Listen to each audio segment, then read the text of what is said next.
I think I'm live. Okay, let's close this out. Now let's go to YouTube. Yeah, I've never streamed on the PC.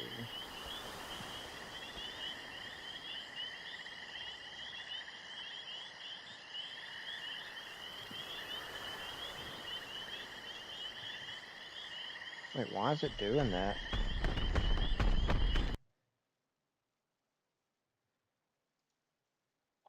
Right.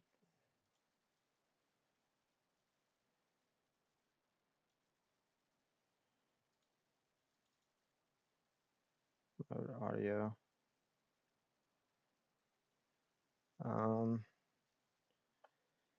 Customize placeholder. What is this?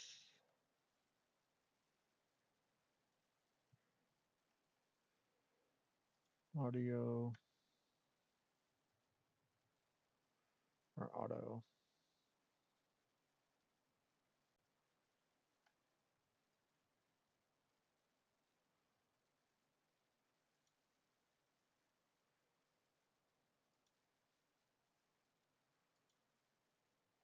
Wonder if this fixes it.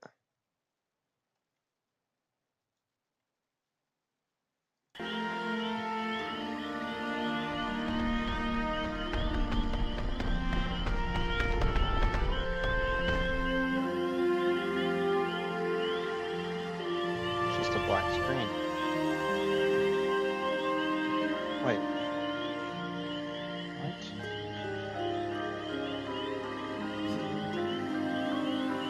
Okay. It's a black screen. See if I can fix it.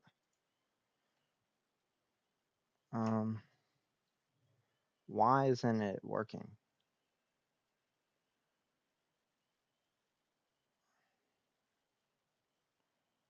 Game capture. Capture. Specific window. World of Warcraft. Okay.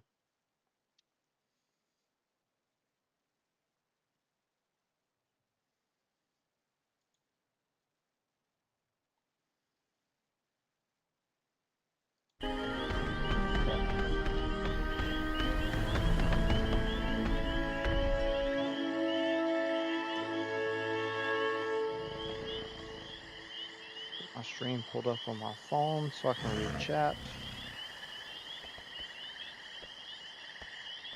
I'm gonna cut this up real quick so I can. Hello, testing. Testing.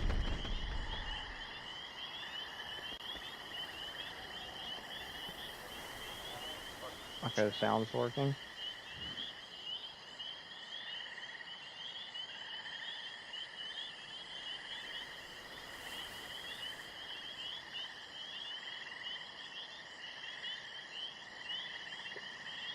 I'm just gonna keep my phone right there on my desk so I can read chat.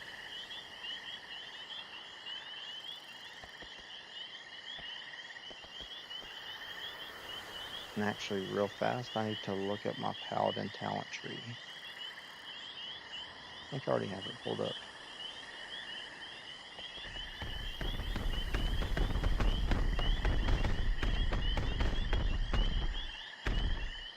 The Herald of the Sun build.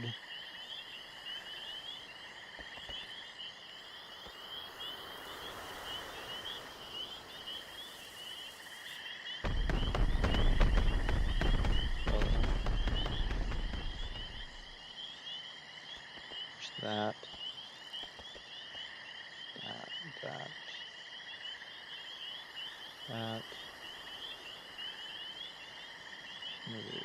Blessing of Sacrifice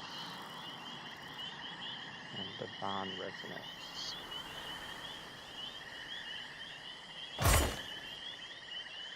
And then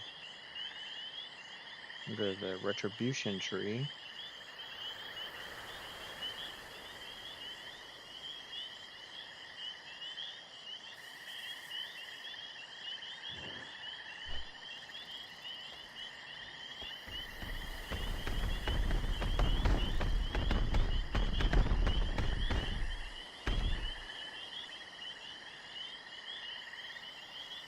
Ooh, Crusading Struts. This is a passive now. Okay. I'm not worried about PvP talents. I'm not PvPing right now. That's a passive that can go away.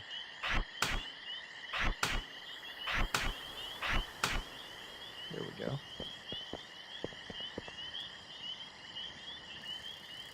And then I'm gonna queue for something. I think I'll queue for... Get my stream pulled back up.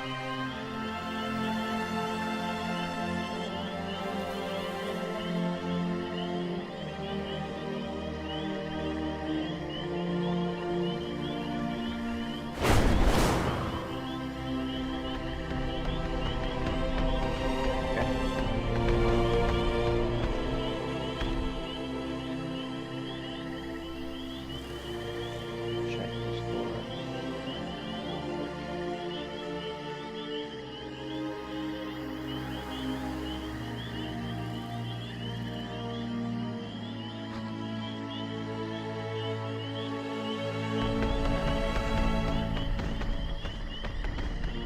Full screen this again.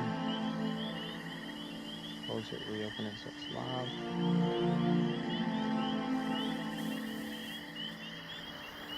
Awesome. New time walking dungeons. I think it's faster leveling.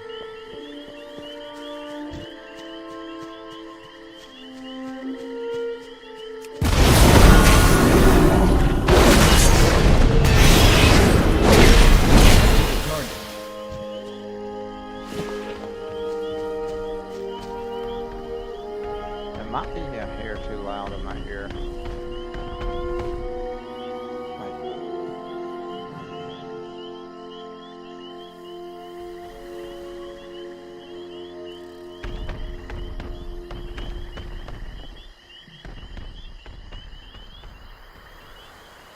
Hello, hello.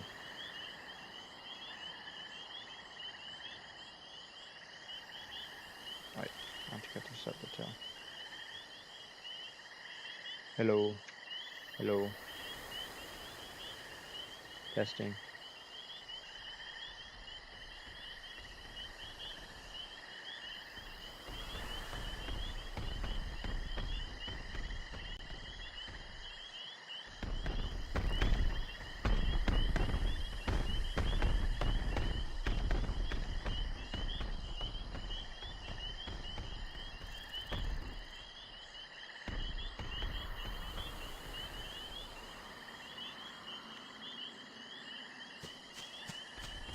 Okay.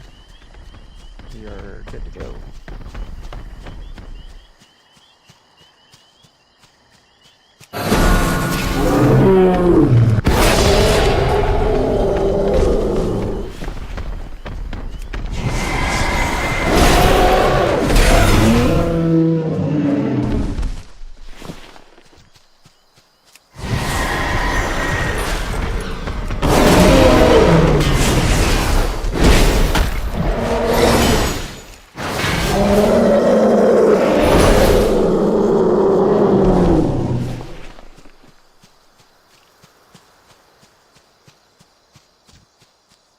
This bull could feel.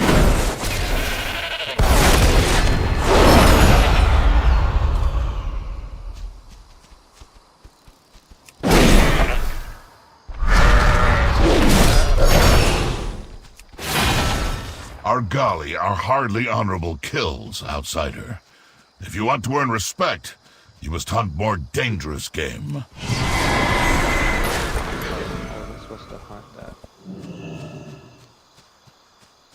What is this? L2.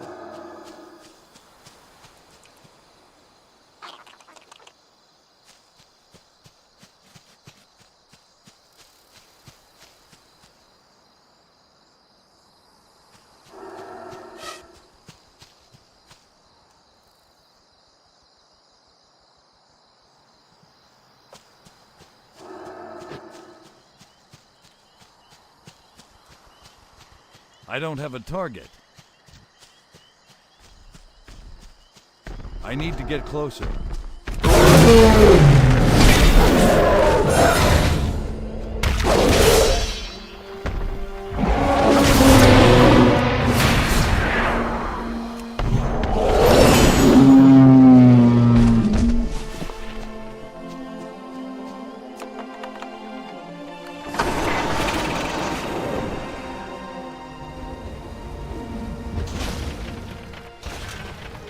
like in a cave somewhere.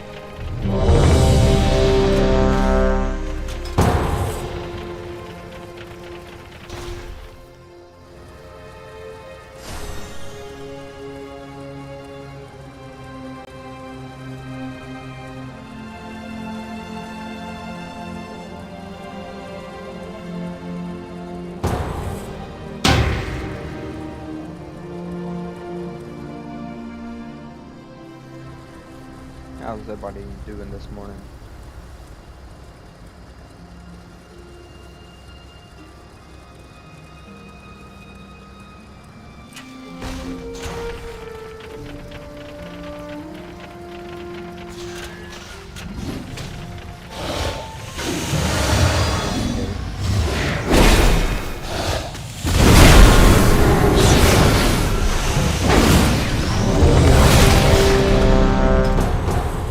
Would pop as soon as I pop my wings, and now it's on a 2-minute.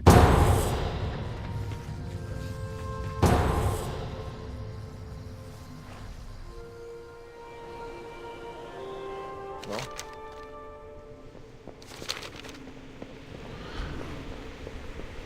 alright, I'm sure there's a bunch of level 80s in here.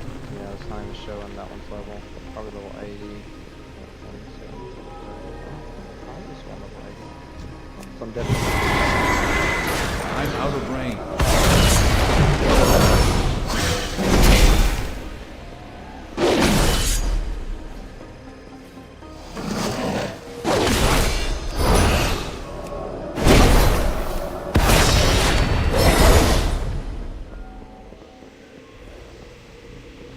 It's gonna follow.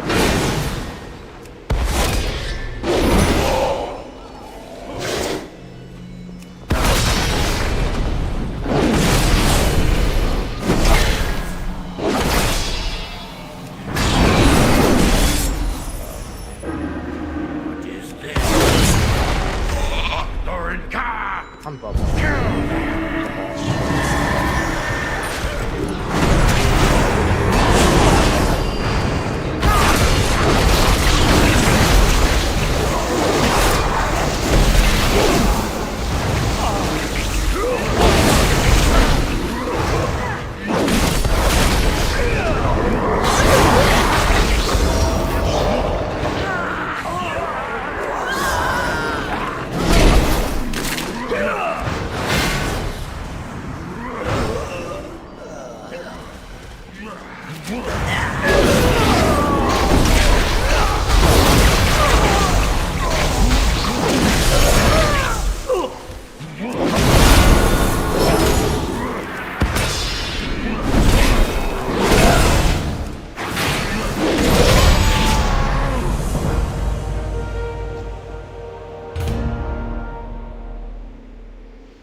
Trinket.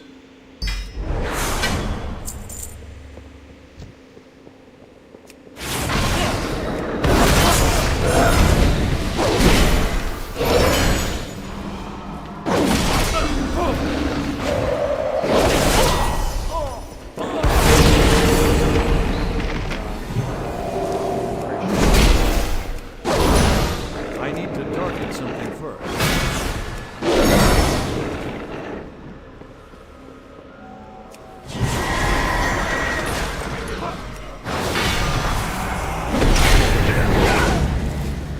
You know what they say.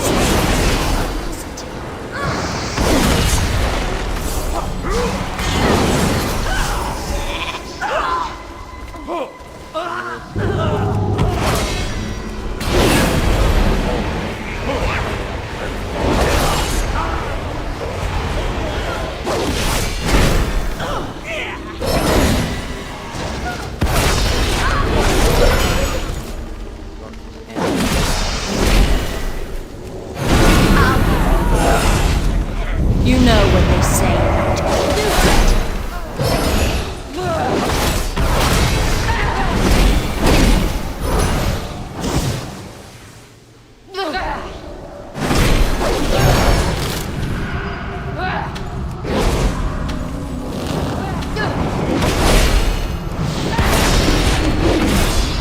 I don't have a target.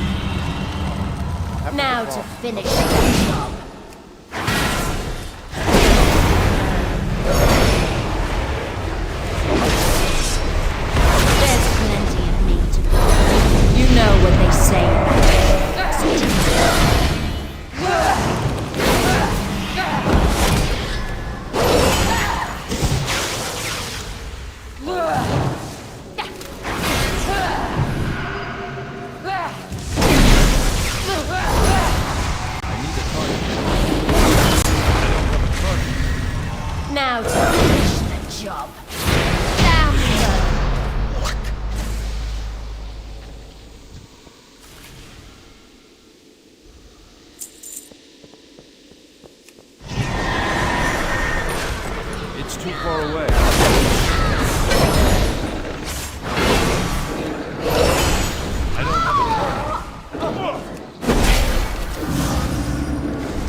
I don't like have a an target. hour of Diablo. Because I have Diablo. At least I think I do.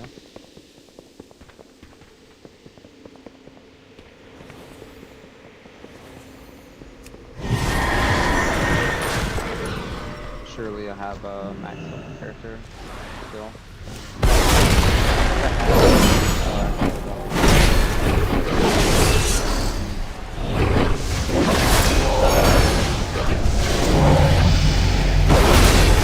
I need a target. I need to get closer.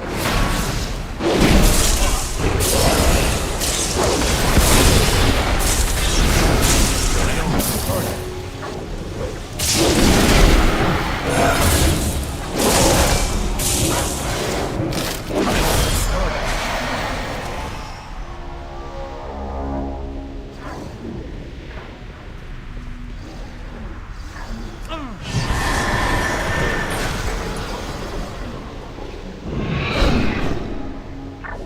I'm out of need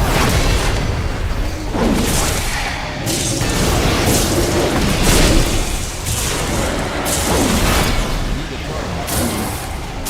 I don't have a target.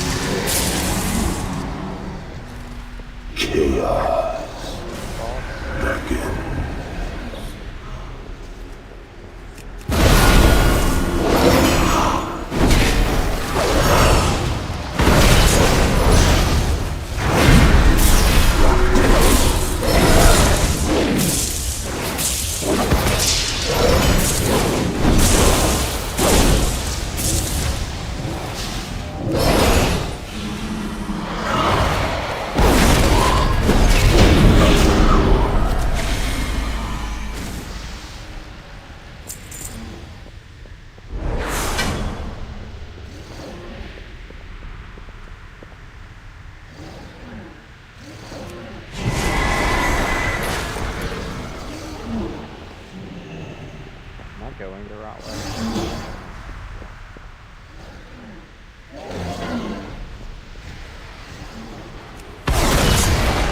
Oh no! I'm so bad. I'm so bad.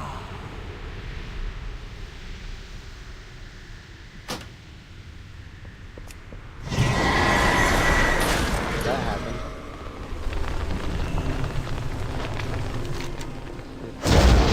Back to them.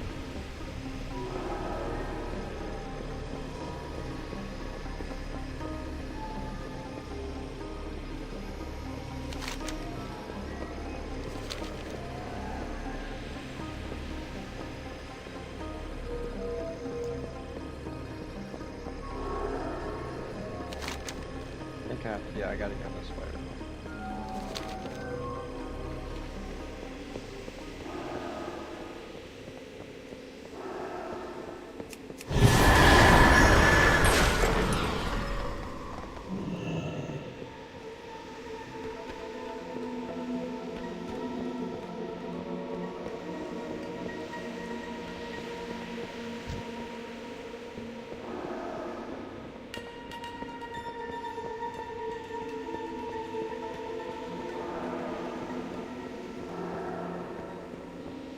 Can't believe I did that.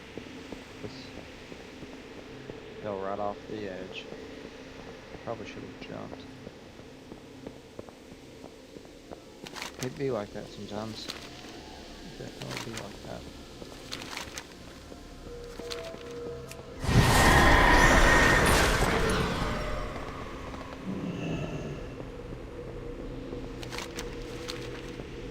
Make sure I don't do it again. It'd probably kick me if I fell again.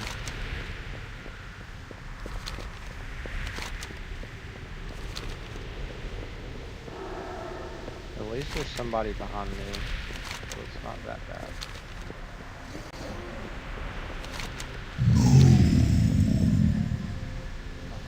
Not that way. Which way are we going? There is life.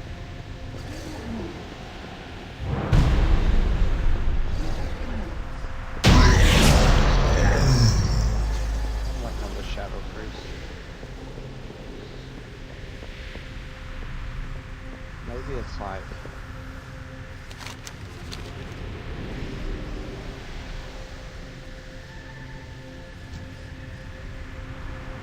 it's just a normal thing. Blind him, run away.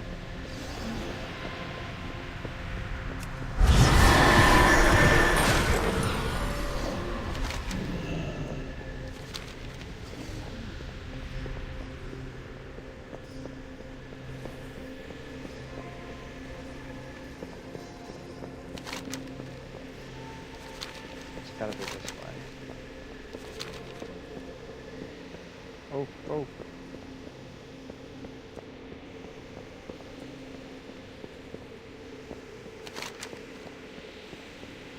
I guess the longest way around.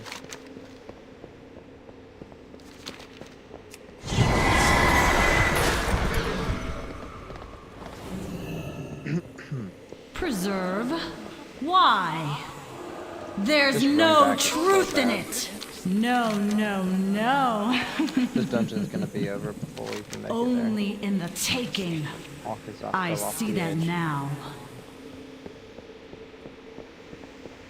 The new player experience. Finish it! Finish it!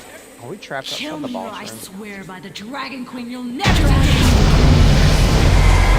Life Binder. Preserve Sure, they're me. not gonna want to run another dungeon. Yeah, they'll leave. How far should we go? Let us teleport out of dungeon. Leave Nexus Route.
Where is... Wait, Santa's right here. Oh, it's below me. I know it's in the cave, I just couldn't remember where. Right below me. There we go.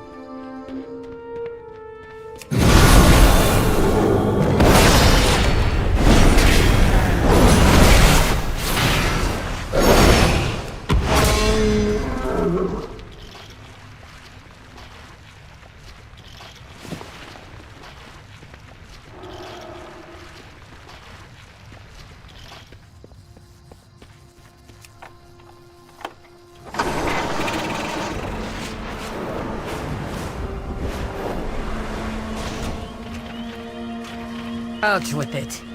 I am not your keeper. I won! I won! You'll be back soon. No, I am better than you.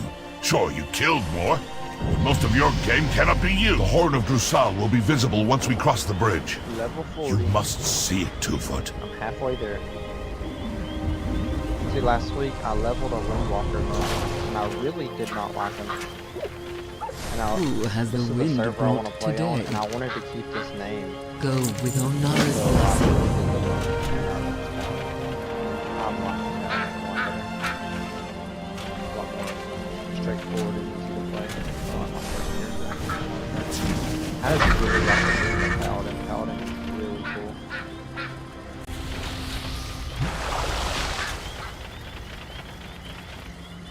For another dungeon. I'm on most XP. Oh man, I shouldn't have did that. Yep, I'm supposed to hit the feather without attacking them. There we go.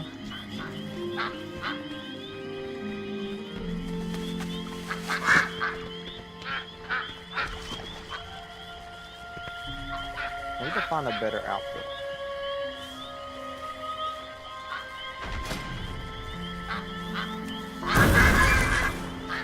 Too bad I missed the WoW 20th anniversary. I really like this one.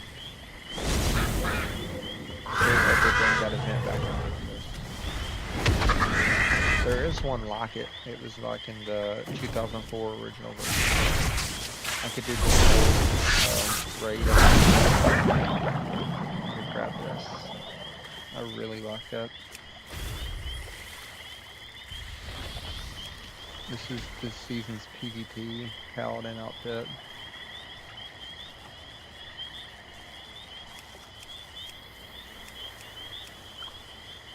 And I really like that. That looks cool. No. Oh, that looks good.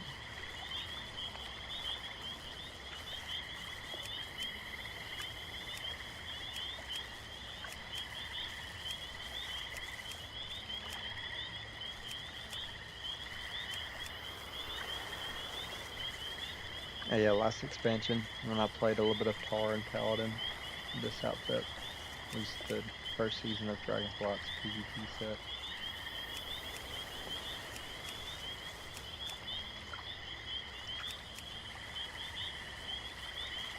Shadowlands, the last season I played, I altered a Paladin, and I got most of this set.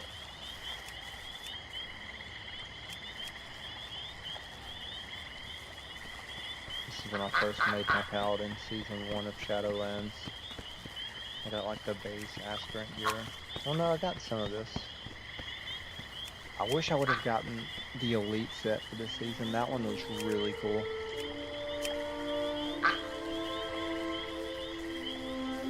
I do like that.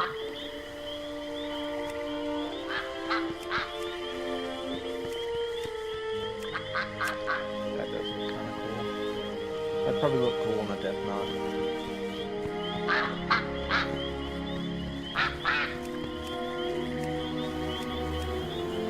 The Stormwind Guard. I like that. Attack!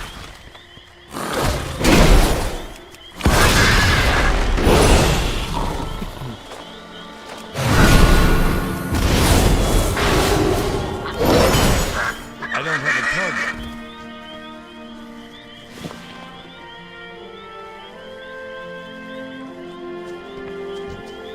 It's too far away.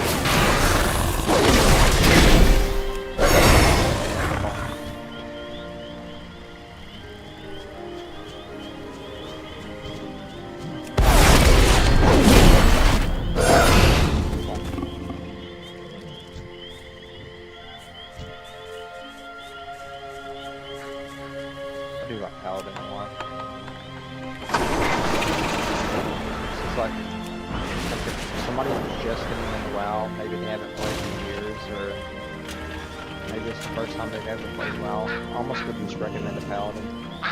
I'd probably recommend, like, off the top of my head, my main 3 recommendations would probably be like a Paladin, or like a melee, like the Retribution Paladin, or like a Beastmaster Hunter. Those are really easy. Or like, maybe a Frost DK. I guess Fury Warrior too. I just don't really like Warriors in WoW. There's so many other cooler classes. I'm sure Warrior is really good.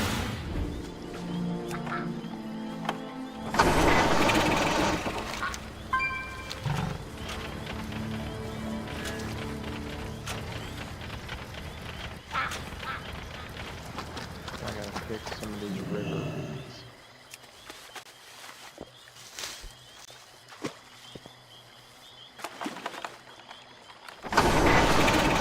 Like the dragon body ones.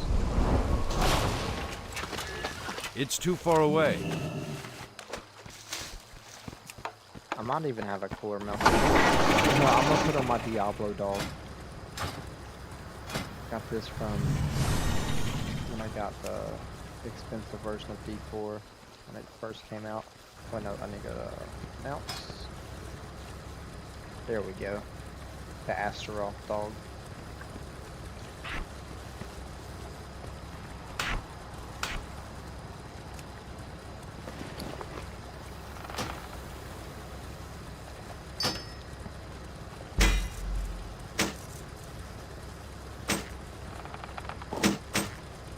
That was a one-handed, wasn't it? No, this is a shield. Oops.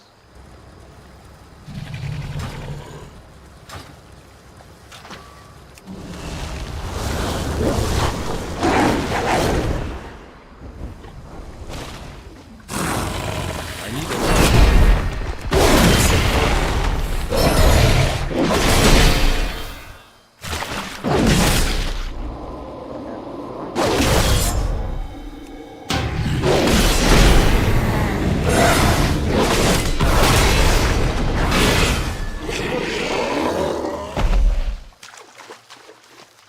A wizard.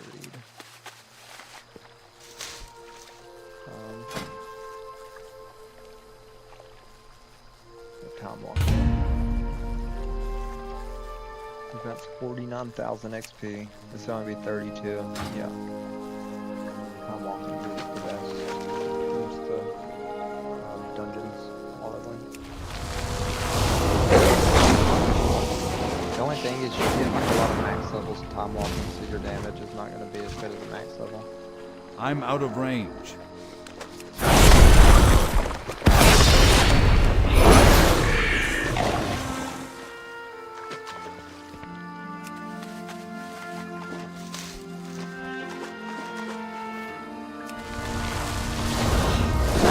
This week's time walking is rapid religion. May Onara's breath lift your spirit. Do your best. Off to your next adventure. Go with Ham. Help me place these totems for the ritual. Feathers of the waterflow. Creatures of streams of the river. Here to whistle a lifeblood of a beast. Ready for runes in her elegant scream. The wind is your song, Mother Eagle. Show me, Storm. Definitely want to hit level We 80 must by this prepare. weekend, so I can start doing the PvP.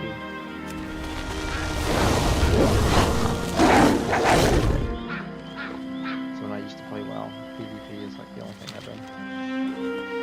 What news do you bring, outsider? The storm is Onara's most dire warning. An affront to her gift. We must be wary.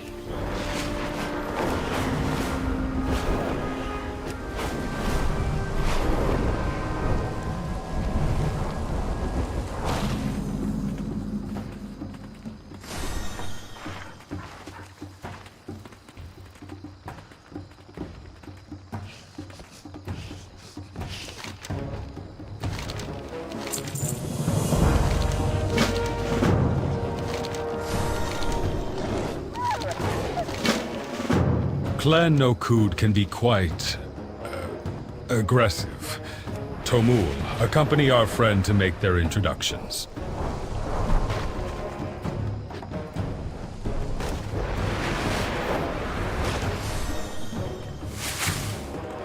My family greets your family. Two young Shikar delivered some game from your travels. I need to get Bring it closer. here. I remember these quests. From Dragonfly. Now we must season the meat. Grab some spice from our stores.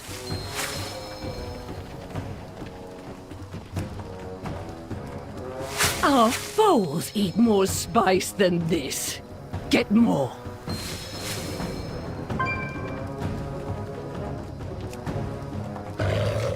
It tastes better, but I can still feel my tongue. Bring over the biggest container of spice.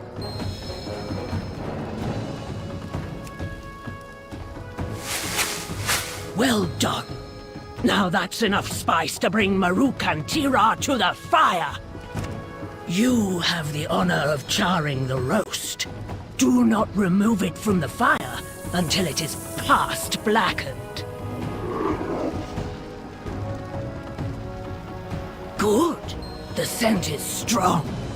It will be easily carried to our ancestors on the wind. Place it on the offering table.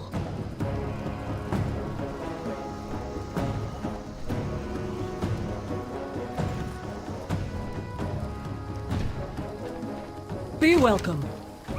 Ancestors protect you.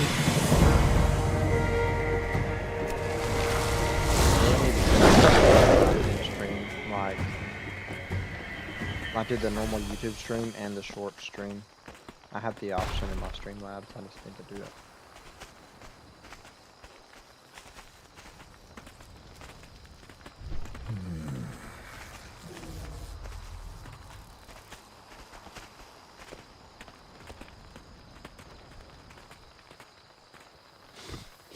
How is your health? Whoa. Heed your blind spots. Where will the wind take you?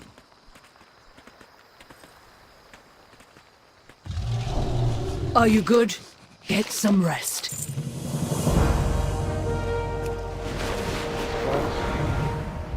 Go play with your birds, Shikar. I am not here by choice. We should just get this done. Time for me to depart. Go. Prove you're not as weak as you look.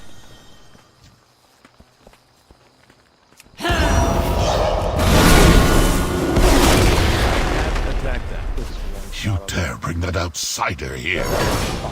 You insult Onara Balakarkari! Step away from this path! The Nokud deserve the power of us. We will show the Maruk how far they have fallen. It's too far away. My Khan, this interloper has no place amongst your Nokud. We must cleanse ourselves of any weakness.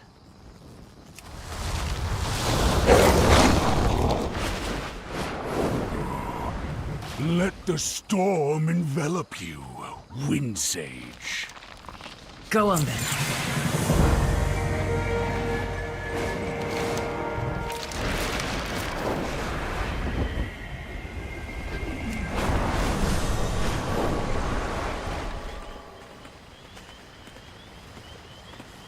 A cold front precedes the storm.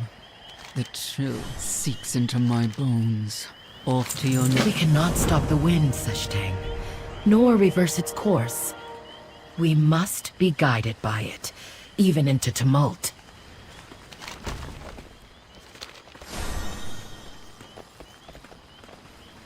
Oh yeah, I gotta pick some of these flowers.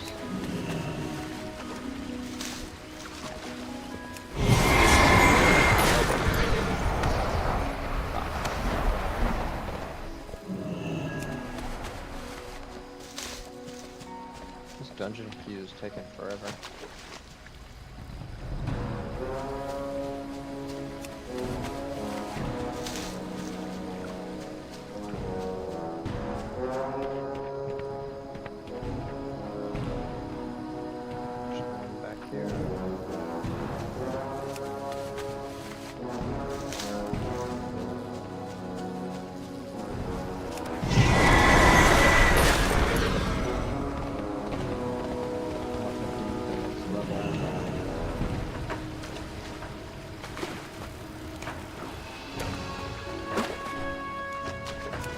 Not be bad, I ain't gonna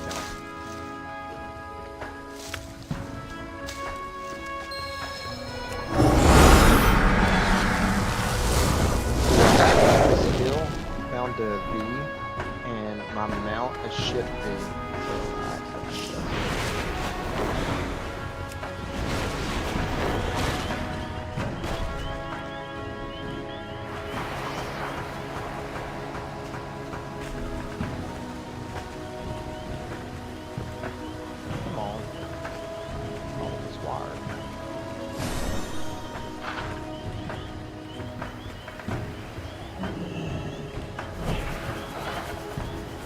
Who has the wind brought today to your door? A message from... Wind corrupted. The storm overwhelming. The sign of a betrayal. Fight with fury! And an Ahuna in crisis. No! Onara! Could she be in danger? Is this an hour behind?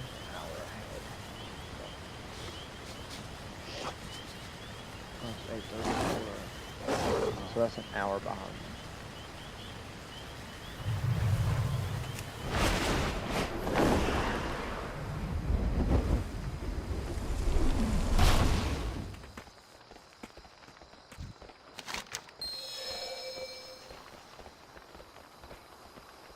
Incorrect. Try again.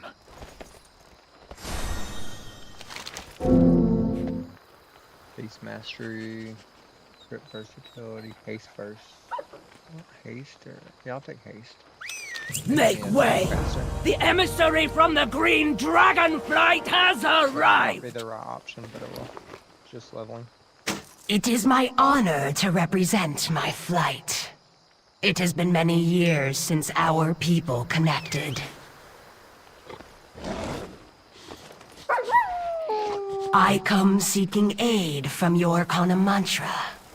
I request you let her know I am prepared. Your support is welcome. Our forces are small in number. There are few defenders among us, but we are gardeners, not fighters. I must speak with the Kana Mantra. I implore you to join. Within our gardens stands a portal to the Emerald Dream. We cannot empower our Oathstone without forces to defend our charge from Primalist attacks. The Maruk, too. Where are your manners? Care for the land? Pathetic excuses for Centaur are beneath So me. much faster. But here, take care of these weaklings! Just like chain. Finally.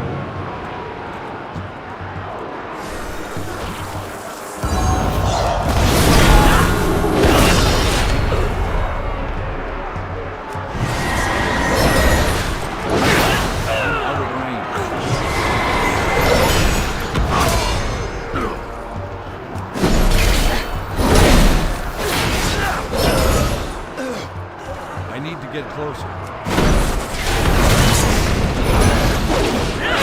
Let's target something first. It's too far away.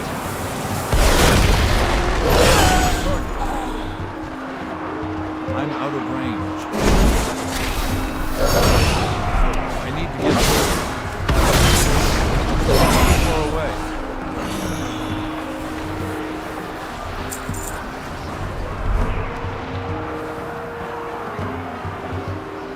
There's only combat.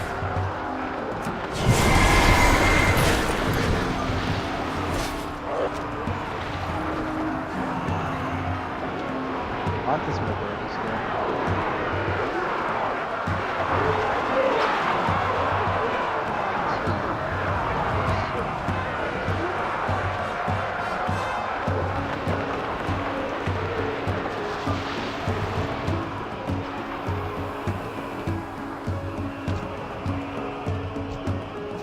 I need to get closer.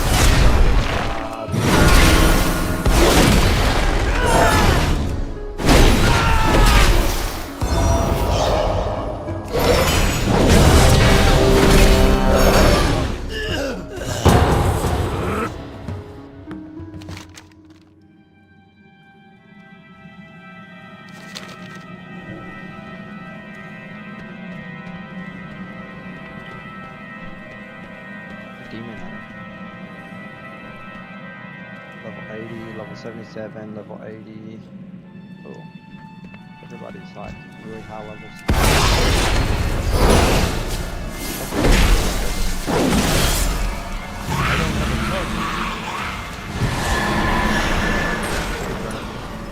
They don't get kicked.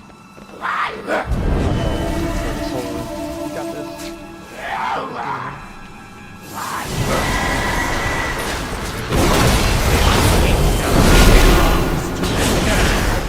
Only the dead may end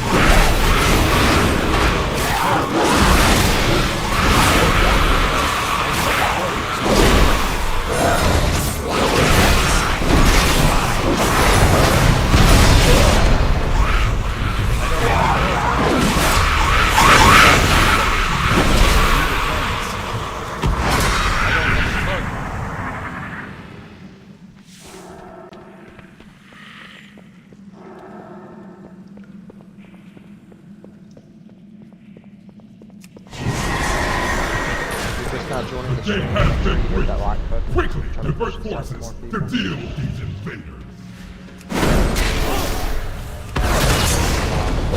That paladin gun. I'm getting that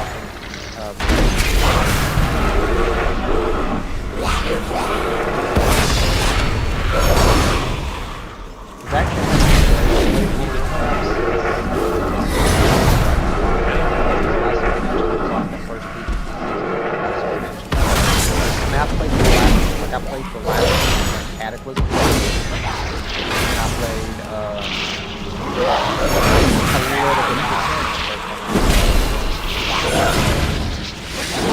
I didn't even actually have one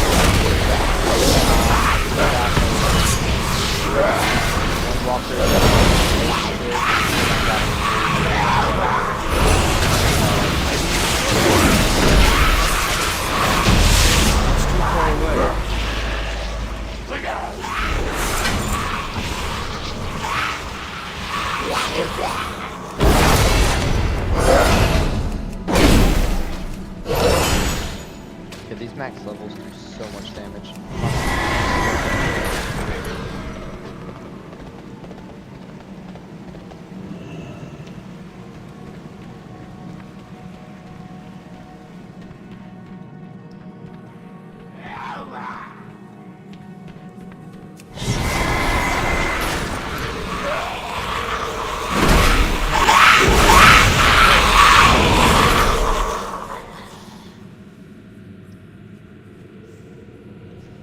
Imagine you just catch the side and die to fall damage for the landing in the water.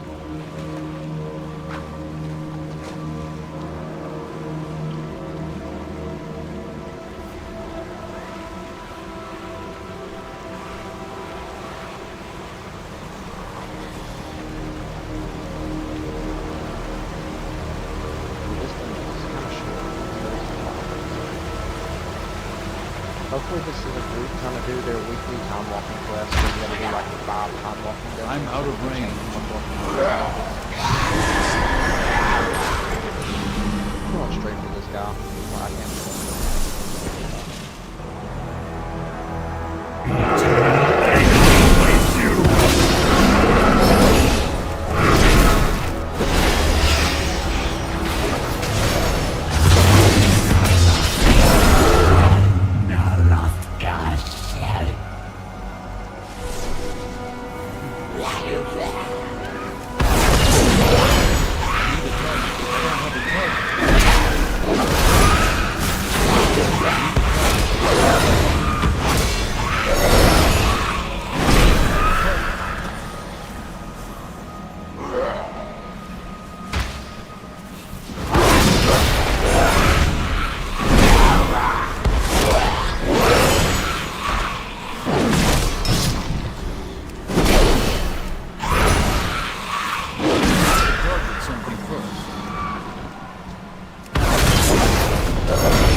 what are you doing? Oh, I'm just leveling through time walking. There's level 80s in my group. It's That's too why far away. It's so easy. I need to get closer. The best while leveling. I don't have a target. And somebody's maxed up. That's how that.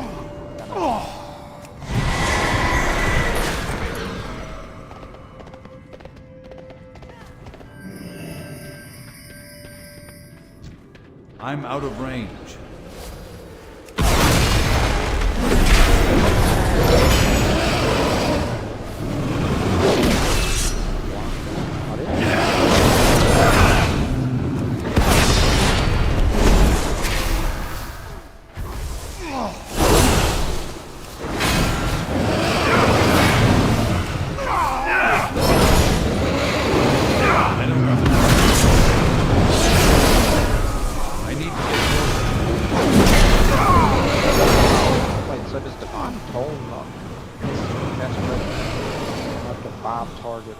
So Divine Toll no longer launches like...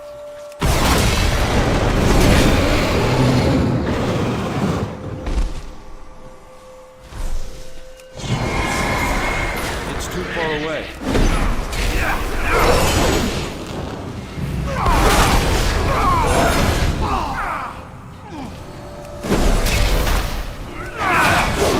I need a target.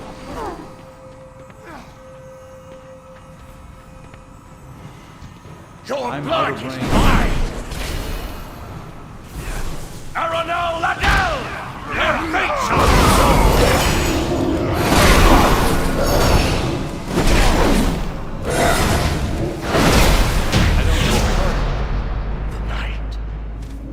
What's an Arcane Mage? Yeah, Arcane Mage is so strong right now.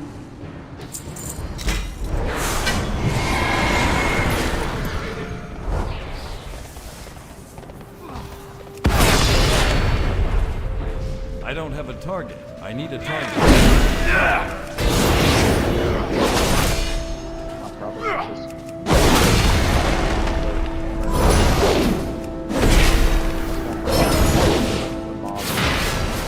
I need to get closer.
Target something first.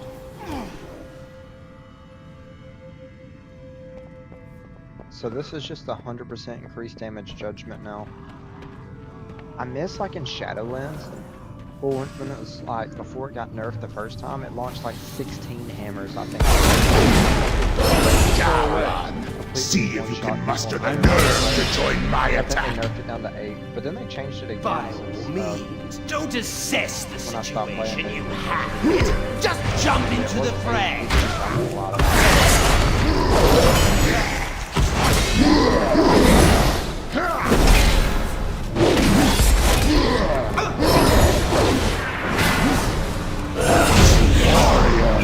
Death soon.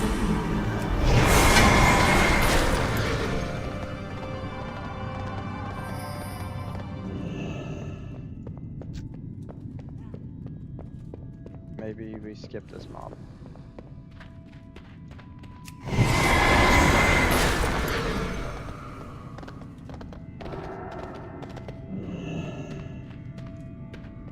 Alright, we can't skip tip here, so we're gonna pull all the damage. Push them all in.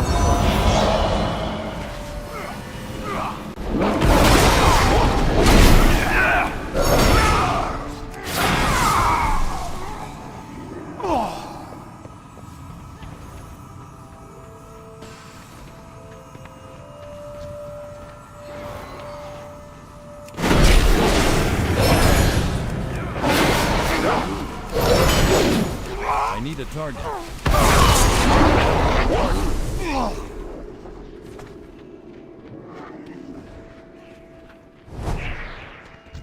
gonna pop this guy.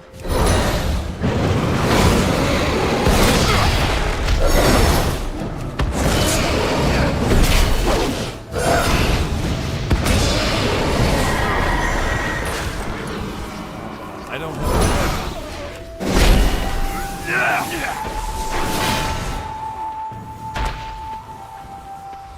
This is the final boss.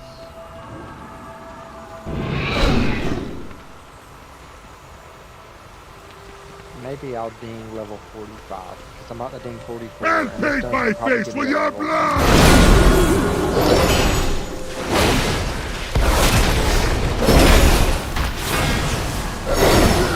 My life for the dead god! I don't know why, but everybody always hides behind a pillar, so...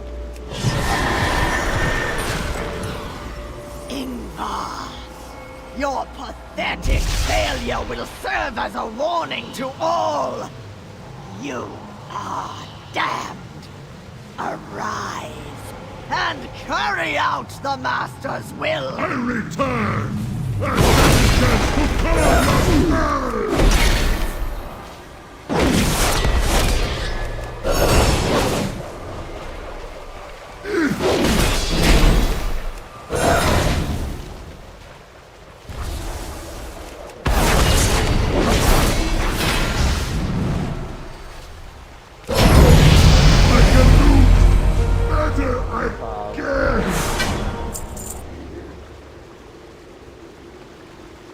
Check Discord real quick.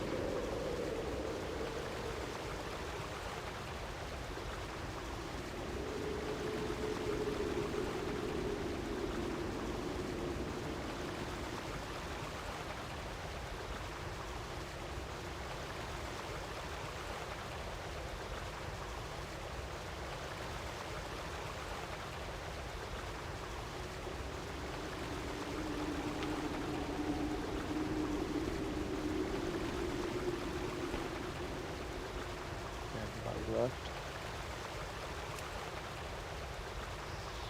Leave this group.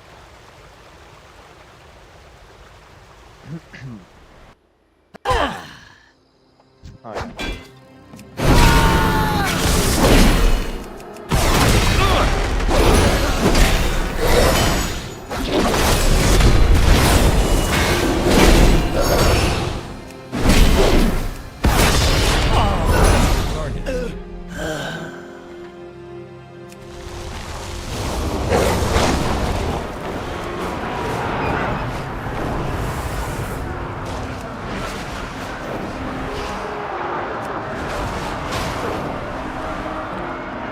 This is sacred land. What will you ask of the Ganon Motri? Good luck. Farewell. Clan Nokud has made their choice. They betray the Maruk for power. The storm crests the horizon. How many talent points? It grows dark. Oh, yeah, I have some talent points. Let me, My promise to the emissary stands. It seems the Maruk and the dragons need each other once again.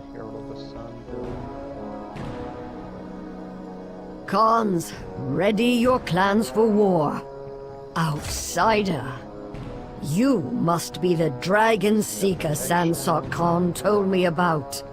If you aim to help the dragons, you can help us.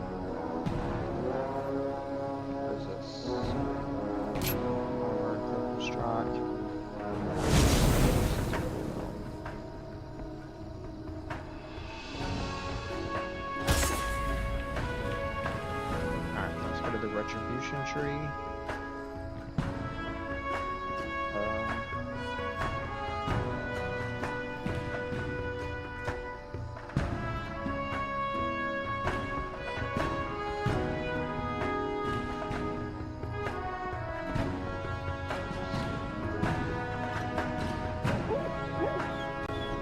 Oh, so right here.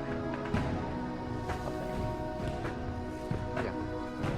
Judgment generates 1 additional holy power.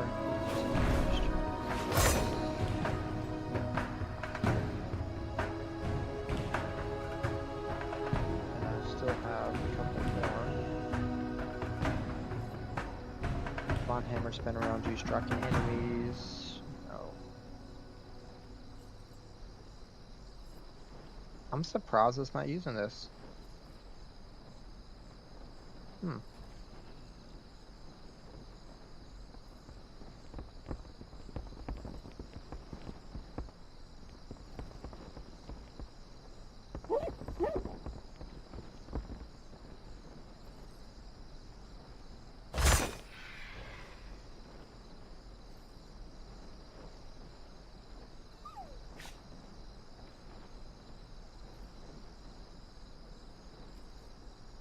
Then I put 1 into this.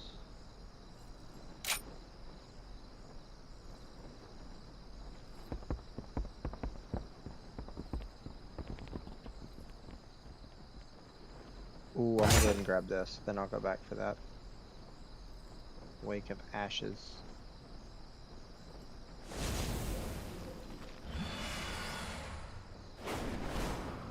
Ooh, I'm getting down to the good stuff. Final Reckoning. Shield of Vengeance.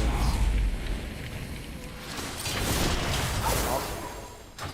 Let me pull my stream back up on my phone so I can re-chat.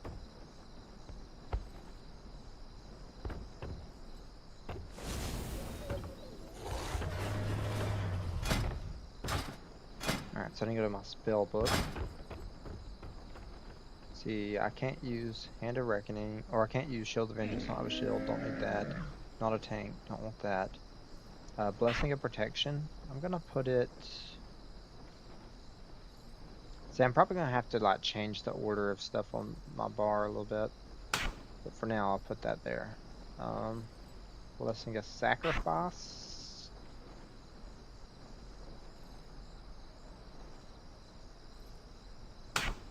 I might put that there.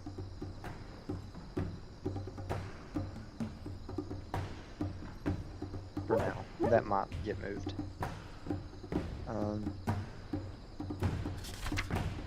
Wake of Ashes. Yeah, definitely want that. That's going to increase my damage by a lot. It does a lot of damage within itself, and it gives me 3 holy power. So I can spam out more Final Breaks.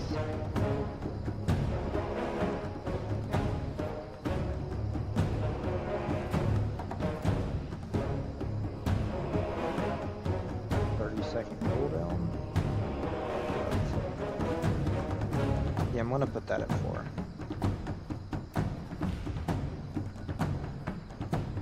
Although, I could put my spenders, like, I could do it like this. Even then, I'm not gonna be pressing this as much. I feel like, yeah. I'm really not gonna be pressing that much. Especially when I PvP. I feel like it's gonna be mainly these 4.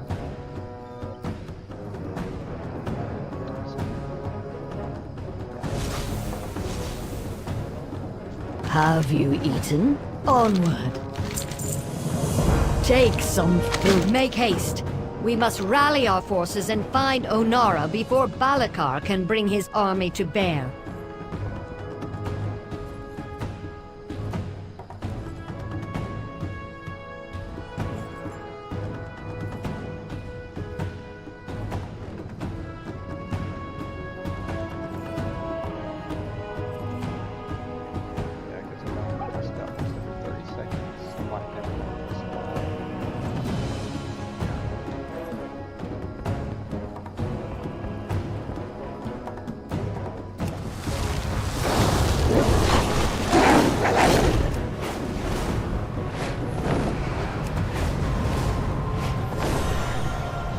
The local thunder spines have infused lightning energy into some of the minerals in this area. Let's gather a few specimens, shall we? There is so much to document in the Onaran Plains, hero. Another photographer is always welcome.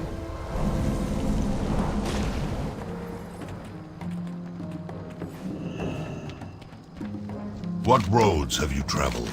May your family, the Maruk, have not seen such a massive conflict for generations. This war will spread across the entire plains.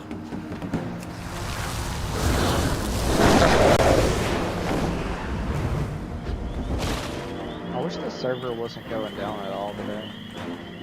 I'm out of range.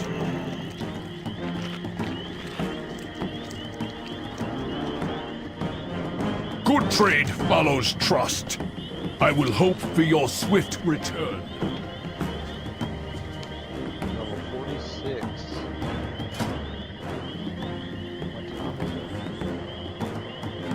What's up, Malthasar?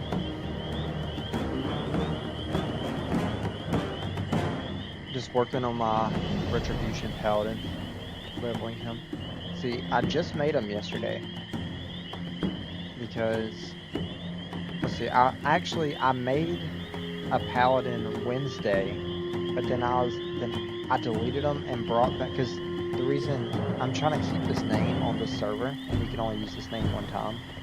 So I had my max level monk, and then I deleted the monk, made the paladin, started leveling the paladin, and I was like, I'll just give the monk another try. So I deleted the paladin, brought back the monk, and then I was just like, yeah, I want to do a paladin. But then at that point, you had to wait 24 hours to bring back another character. So Thursday morning, before I went to work, I had to make a new paladin, so I didn't have to wait until last night to bring him back. So I'm already level 46, which is great. Game audio. Alright, hold on.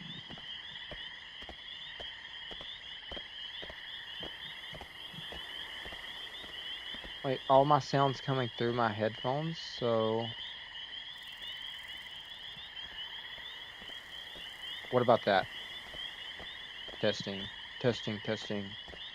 Does that make a difference?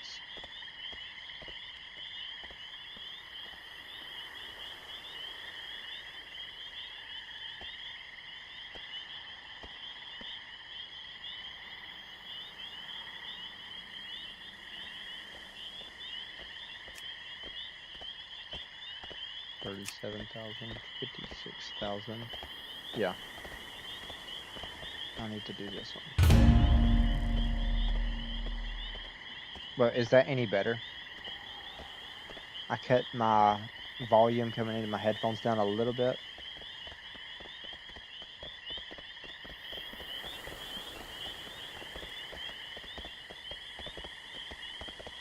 Oh, okay.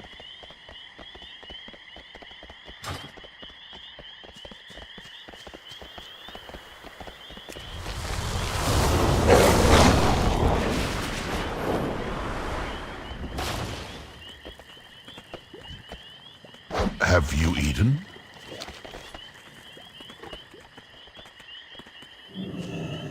Okay, you like my mount? I got this mount from pre-ordering Diablo back when it launched. This is the Astaroth dog. But it flies in its fire wings.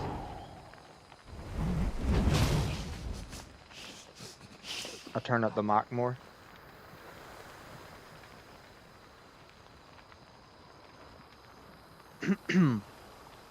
What about that? I turned it up a pretty good bit. I hope that ain't too much.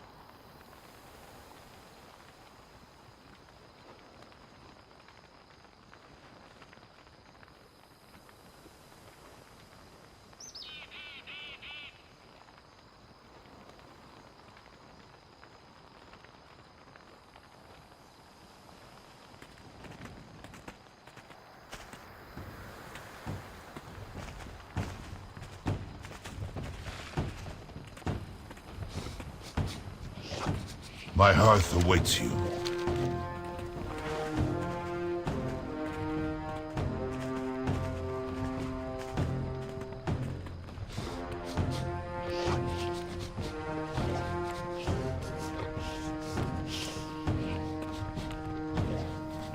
like how big this mount is, because I get stuck on things.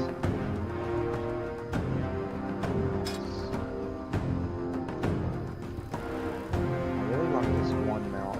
I don't know where it's set though.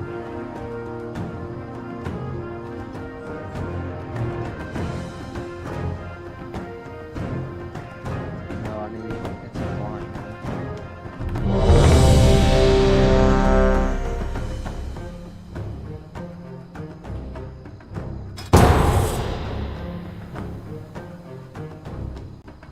Sky Golem, here it is.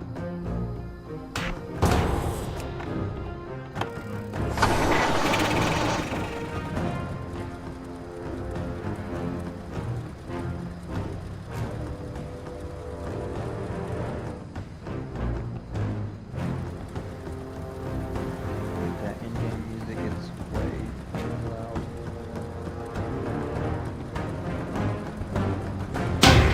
I wonder if I actually have to go into like my game settings and cut it down. I just tried adjusting my headset, but I actually don't know if that affects the stream. I mean, me just adjusting my headset, it obviously just what I hear in my ear, but it affects the stream. I'm not tech savvy.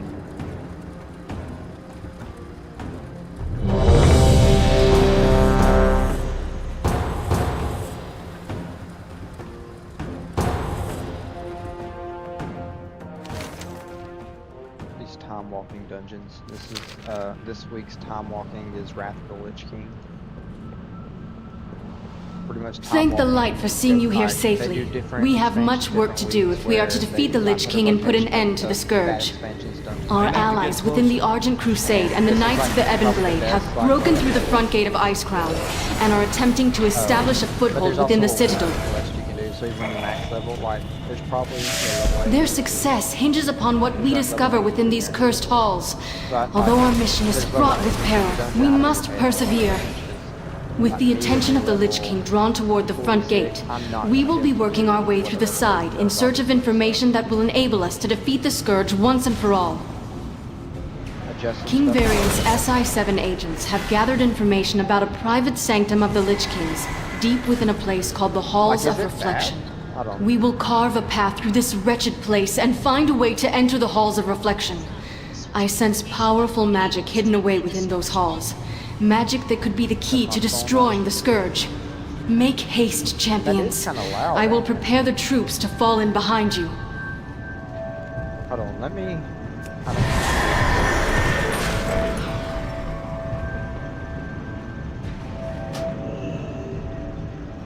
Options.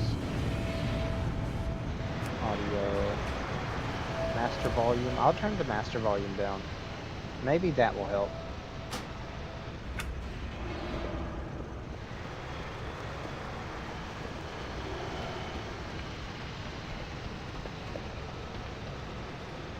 The mic is really low.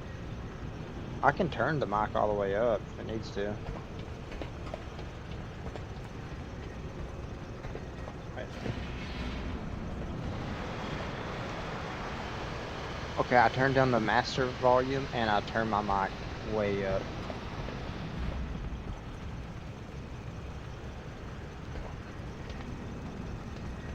Oh crap. Finally, a captive audience.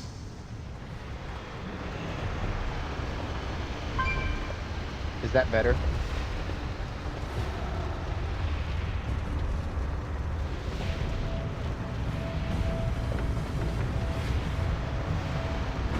I did turn the master volume down. I will sever your soul from your body. The I'm vortex of the harvested calls to you.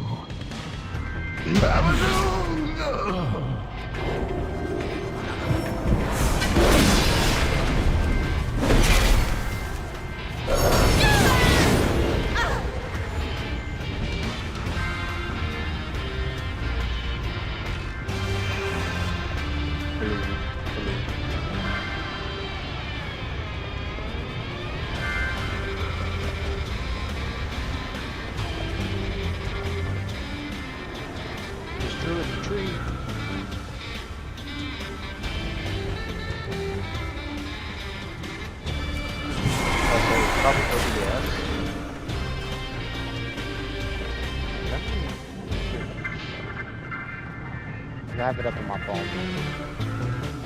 Testing. Oh yeah, that music is so loud. Like the background music of the game. I don't have a target. I'll look at it after this dungeon. You dare look upon the host of Sauron! I shall devour you all! Yeah, it might be a stream thing.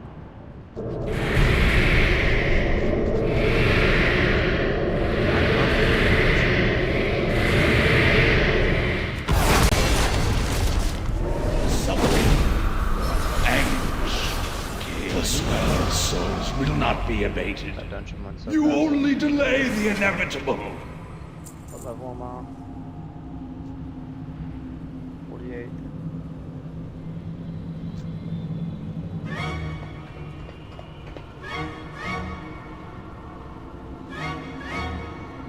Excellent work, champions. We shall set up our base. Let me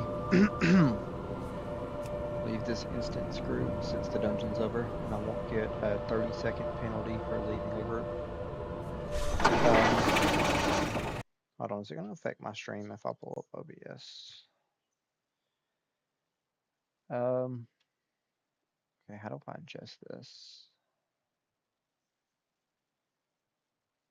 Desktop audio, mic aux, event typical box. It'd probably just be desktop audio, wouldn't it?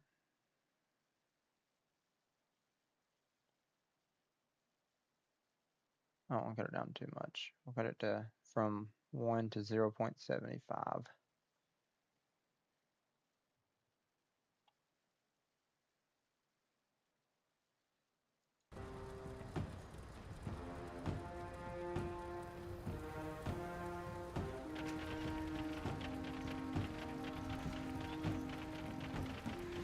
Alright, is the background music overpowering now?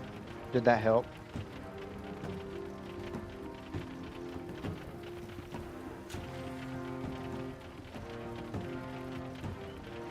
Because my mic audio is all the way up on that. I might could still cut my mic up from my actual headset.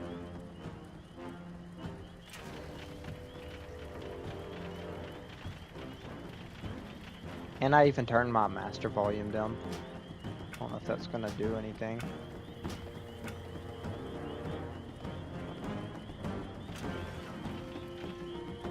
Let me cut this up so I can hear it myself too.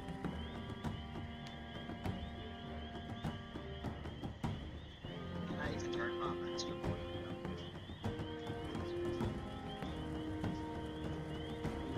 It's still a little loud, ain't it? But it's better.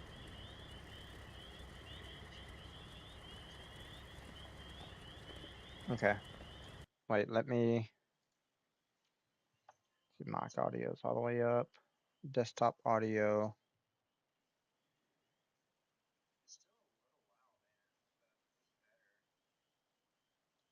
I'll do 0.7 for 0.75. So it's down even more. And then let me. My mic volume might be all the way up too. I don't know. Because this is like meant for PlayStation, and most time it will tell you on the PlayStation, but because it's on PC, it doesn't actually tell me. Kind of just have to like test it like this and see.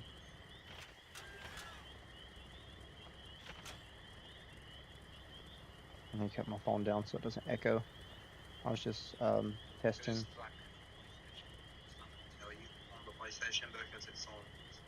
I mean, yeah, I sound pretty alright, I'd say.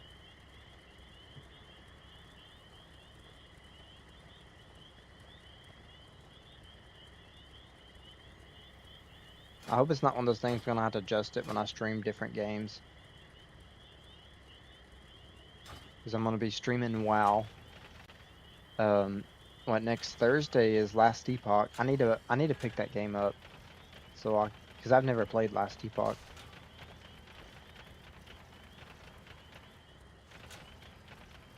Yeah, I turned it. It was at like 1.0. I turned it down to 0.75, and then after you said that, I tweaked it even more to 0.7. So I did turn it down a pretty good bit, and I turned my mic up a pretty good bit. Have you eaten? Where will the wind take you? Oh yeah, I was looking at Streamlabs. I need to get it set up kind of like how you do your streams, where I can do like the shorts and the normal at the same time, because it's where you can do that on there. So I need to get that going.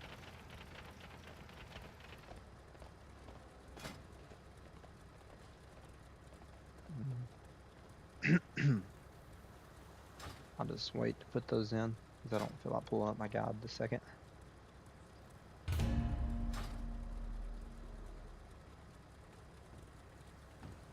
I mean, no, I don't have OBS. I just have Streamlabs, and I have the option to do it.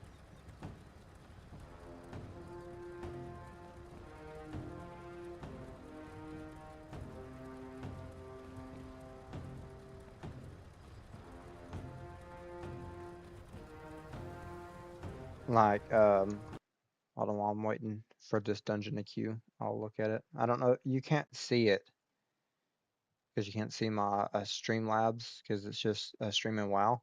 But yeah, it has the option. It says enable dual output to stream the horizontal and vertical platforms simultaneously. And all I had to do is select on that, and then yeah, I'm pretty sure it'd work like that.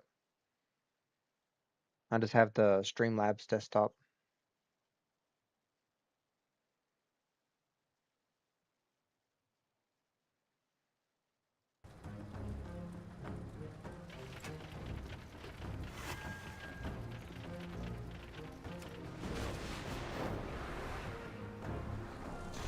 You returned. Have you relayed my orders? Farewell.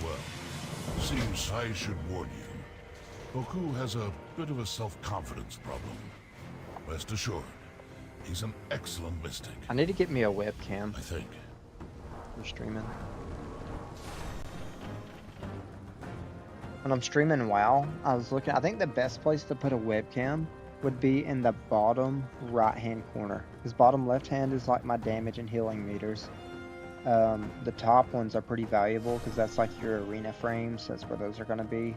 So I think if I got a webcam, I would have to put it in the bottom right hand corner.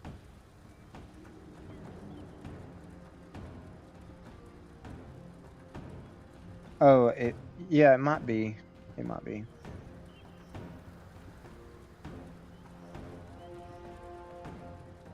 Although it did say, like the way they worded it is you could stream one platform of your choosing plus TikTok at the same time, for the free version.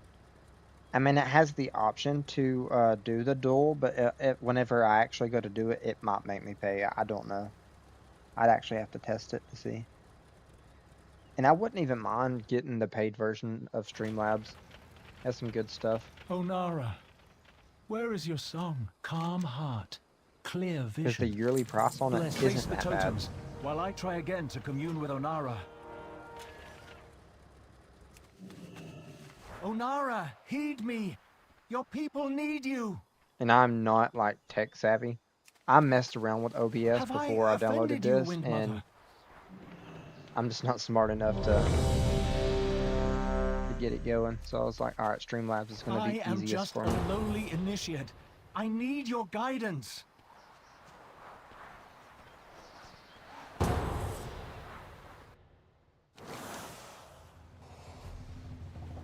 Alright, let's see how many level 80s we have.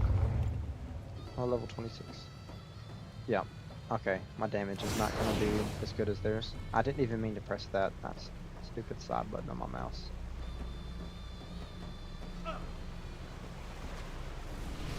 There goes my damage. I'm just going to bubble and pull.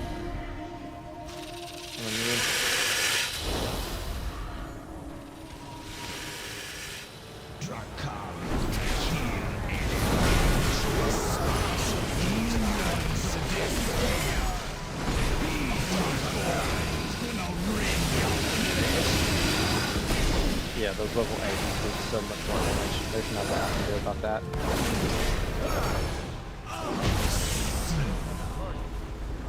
One thing I could do to increase my damage, I could actually, I need to press Judgment before spending my Holy Power, because this would increase my next spender by 20%. That's one thing I gotta get good at doing.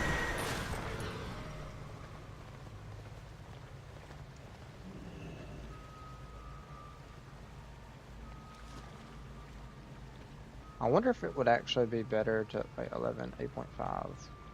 This one does more damage. I don't know. It might be easier if I just done this, because it'd be right next to the one I have to press to spend it. Yeah, that feels smoother, not gonna lie.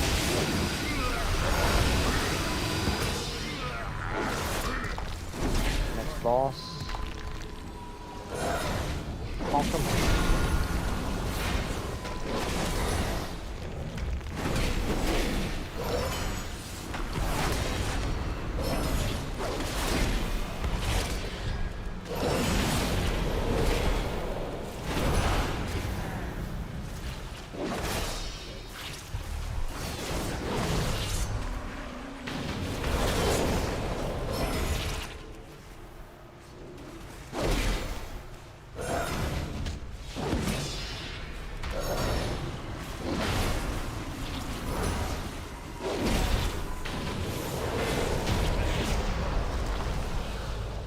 Yeah, I just don't do as much damage to these level 80s.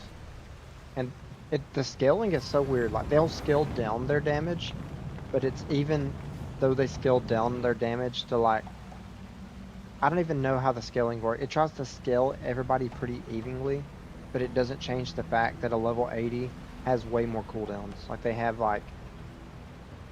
their whole tree, like, where I'm still missing, like, a lot of damage stuff.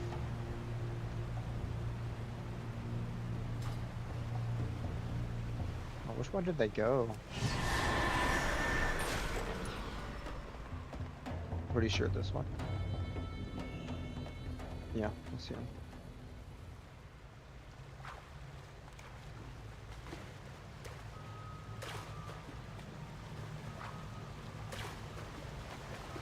Now I think at 10, the server is gonna go down for an hour.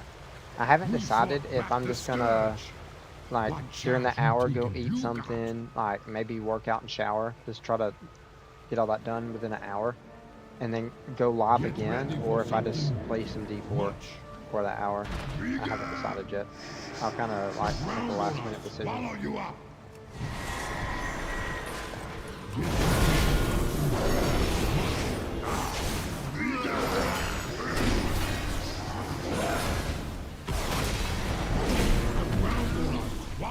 Done.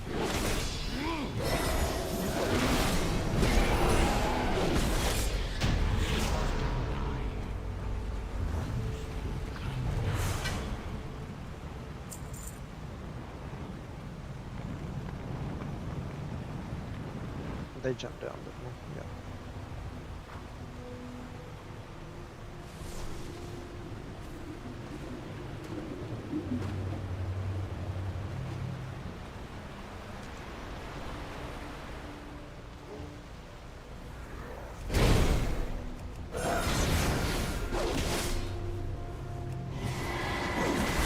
On Horsey.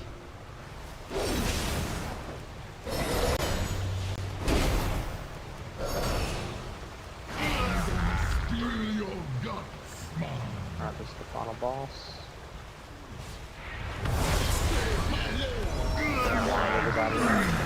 Are you serious? Stop silencing me.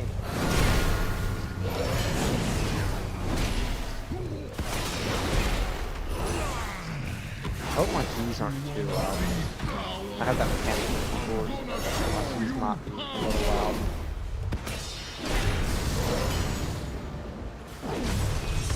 I mean, it is kind of normal whenever you watch like people stream WoW or play different videos on WoW. You do a lot of times you'll hear the There is keyboard. an urgent mission that requires a seasoned hero of Stormwind, such as yourself. I'll accept the quest, Quickly but I meet probably me won't behind do it. Stormwind Keep and tell no one.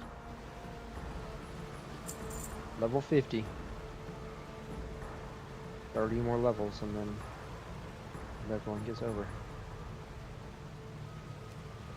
Not bad, considering I just made this guy yesterday.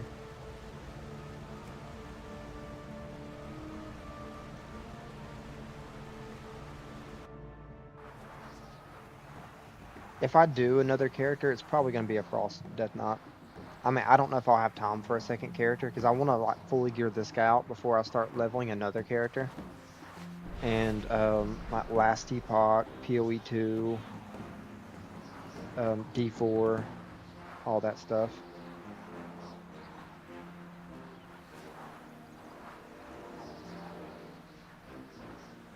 Oh yeah, Mofasar. I seen a video, and it was by that that warlock dude I was talking about. Like, I'm in his clan in D4, and he, I mean, there's nothing like official. It was a quote-unquote leak, but apparently, somebody had leaked Paladin in D4 as the next class.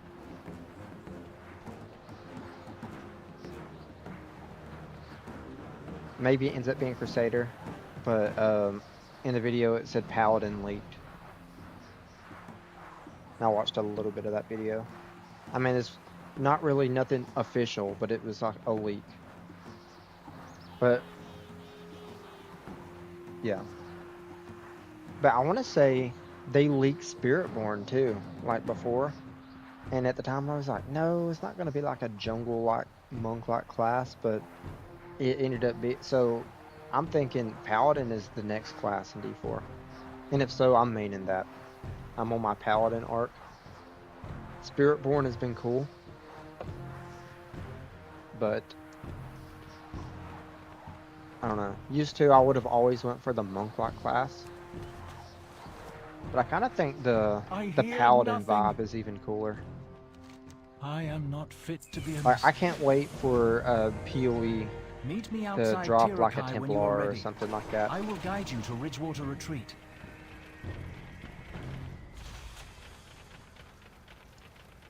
Like, I'm liking Paladin and WoW so much. Like, for next season, I'll probably just end up playing whatever class looks cool and strong or whatever.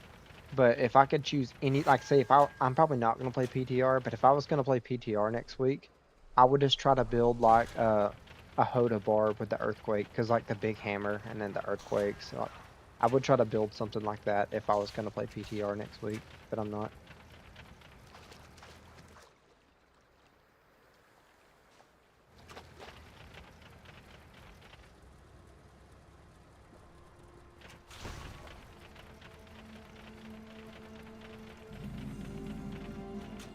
This coffee cup is so good.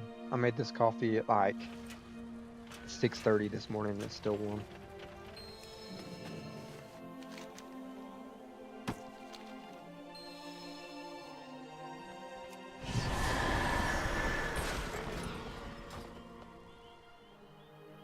Oh, we still got 30 minutes before the server goes down. Try to get... Maybe I can like push for... I doubt I'll hit 55 in 30 minutes, but I'll push for it.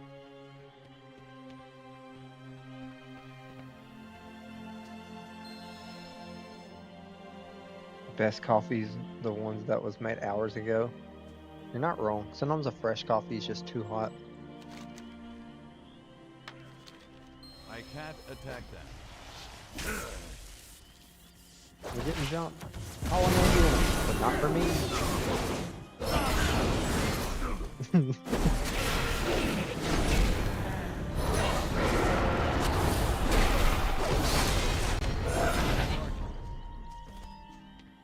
See, Paladin is so cool. Like, this is like the big hammer bonk, but it's like a holy hammer. You throw hammers, the sword comes up out of the ground, like this like holy fire animation, your AoEs, a bunch of hammers spinning around you. This, they changed it. This used to launch 16 hammers in its original state, but they had changed, I'd say they nerfed it from 16 to 8 whenever I used to play last expansion, but they've changed it again since I played, and now it only does 1 hammer per target, up to 5 targets, but the hammer just does. So it's pretty much a judgment, but like it does 100% increased damage. So it's like a burst version of that. I mean, it's probably way more balanced this way, but in its original state 2 expansions ago, I used to love just pressing that button and seeing 16 hammers launch out and just one-shotting people. Like, it was awesome. And so, the storm begins. What can we do? And this is my paladin wings. Your name Yeah, is if I was like a whispered on the new wind. / returning player to WoW, if I had to recommend, if I had to personally recommend one of 3 classes, my top recommendation would probably be a paladin, because it has like a lot of healing. Like this heals when you generate 3 holy power instacast. You can hard cast this heal. This is a full health bar heal, but it's on a long cooldown, so like you could use it once per arena match or something like that. So if you're about to die, it has a paladin bubble, so you're just immune to everything. This immunes you to physical damage. This is a damage reduction thing. There is another one I'm going to pick up right here, where it's another shield, but it absorbs damage, and whenever it absorbs too much damage, it pops and it like deals damage. And then you can pick up things like Blessing of Spell Warding. This is pretty much like Blessing of Protection, but this immunes you to physical. This would immune you to like magic. So Paladin is so tanky, and it's got like a very easy rotation. Like you're mainly just, this is the main 3 you press, and then you just press this off 30-second cooldown, and it generates 3 to use that. And this is like your burst stuff. So like Paladin would be the top thing I recommend. But if you wanted to play a range class, I would probably recommend a Beastmaster Hunter. Because A, you have 2 pets that do a lot of the damage for you, and B, it's like a 3-button rotation. And one of your buttons you actually just, it's called like Kill Command, where you just command the pet to attack and do a lot of damage. And then outside of those 2, I would personally recommend like a Frost Spectre. It's very easy, and it's kind of flashy like Paladin. Like it's all the ice abilities, and they have this ability where you can call like a Frost Dragon overhead to like do a strike in a line. Like it's really cool. It's too far away. Another one of the easier classes is probably a Fury Warrior, but Warrior, like, in my opinion, there's just so many other cooler classes in WoW other than Warrior.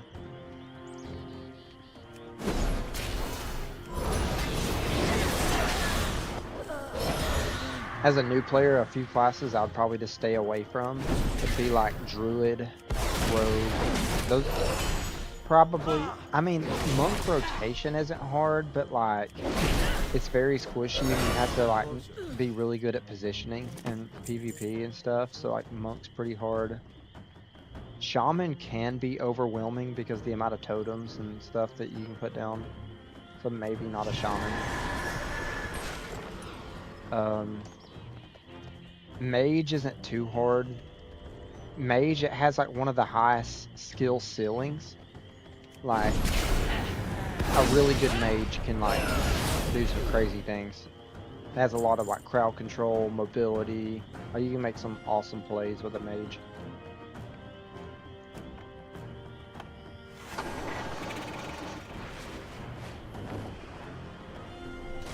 Oh. I guess I need to, I don't even know what that is. Oh yeah, these have the totems, okay.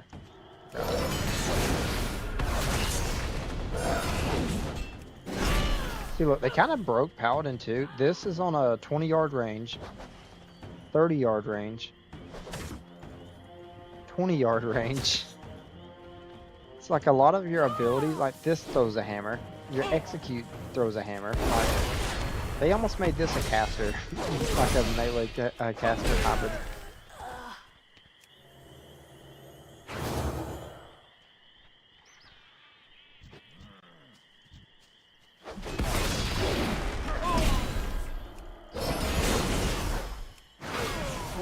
I must have picked up something that allows. Let's see.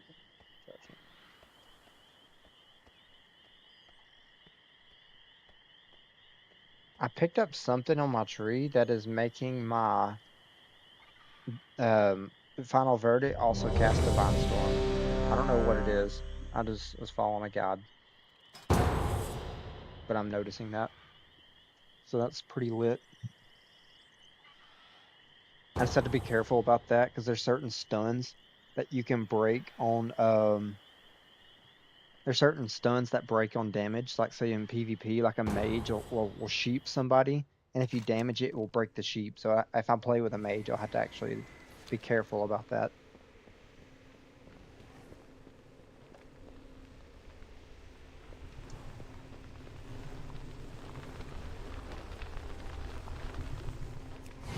Or like playing with a hunter, like they have this thing called Ice Trap that would also break on damage.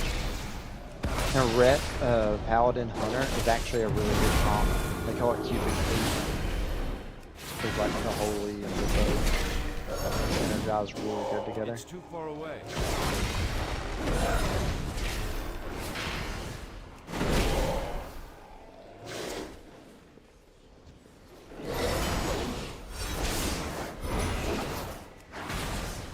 I think the best thing you can probably throw with a paladin. I mean, sometimes it changes depending on what classes are good, what's not. But like, one of like the duos that really just like are a staple of Warcraft is Paladin Warrior. We call it Ret War. You get like something like a Ret War, and then a Shaman Healer, or like a Mystery Monk. I think the best healer right now is actually probably a Holy Paladin, but Paladin utility shares like a lot of the same like over a class. So I don't know if stacking the Holy Paladin with a Retribution Paladin would be ideal. You probably just want to go for a different healer, so you have different utilities you can throw in there.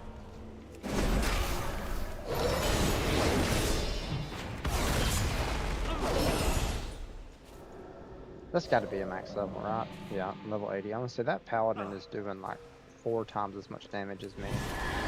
And I'm not doing anything wrong on my rotation, You know so yeah, what it's just a they level say thing. about killing.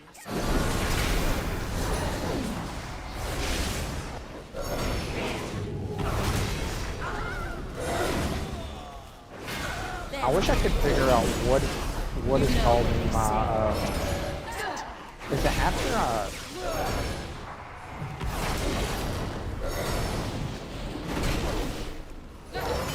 I don't know what it is. Something's causing me to Divine Storm on a final verdict. Whoa. They're moving me around.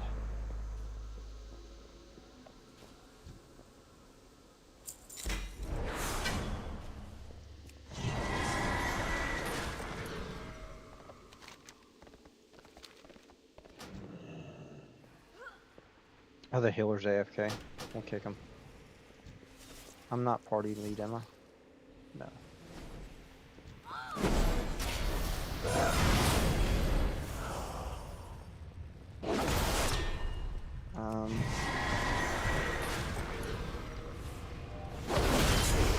I'll go start.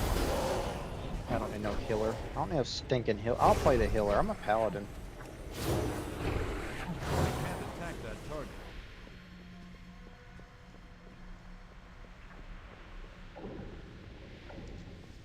I'll be off healer. Kill a healer going. Throw him a heal.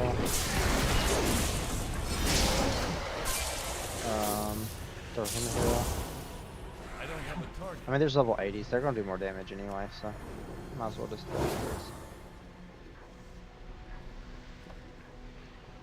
And Paladin is kind of good at carrying because it has so many heals. Like, so you can really just play with anybody like in a 2v2 and really kind of solo that thing.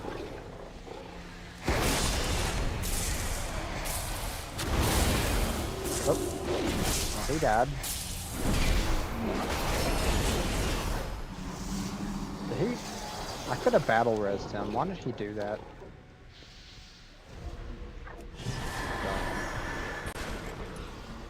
Chaos.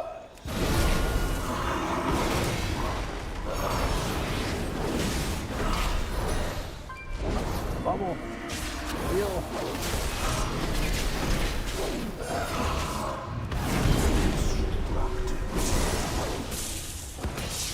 Oh. It hurts. I'm fully charged up, but there we go.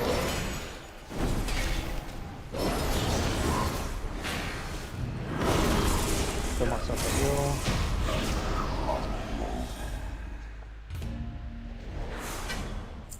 We can 3-mana 5-man dungeon. It's no problem. Paladin. And I think these are level 80s. Oh, forward. Yeah, those were level 80s anyway.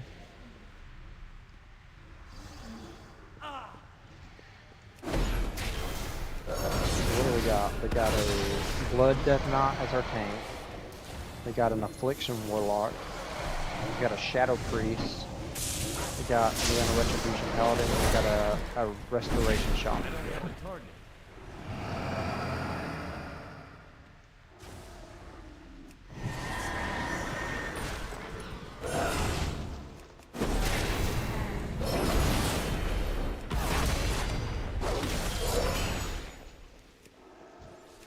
Yeah, I don't know what's causing me to Divine Storm. I'm not complaining. I kind of would like to know what's making me do that, so I can kind of like. It's too far away. If I could figure out why I'm doing it, I could actually like plan to do it, like on bosses or players, or, you know what I mean? Kind of figure out how the class works.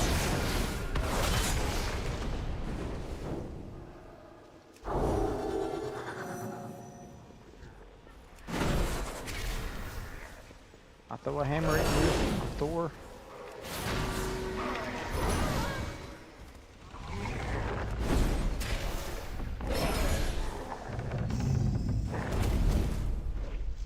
That's the boss. Gonna pop one, hole.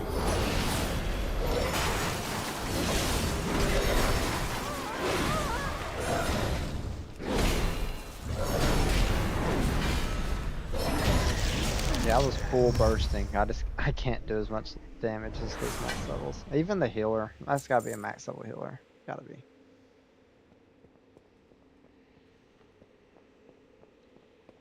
That's insane.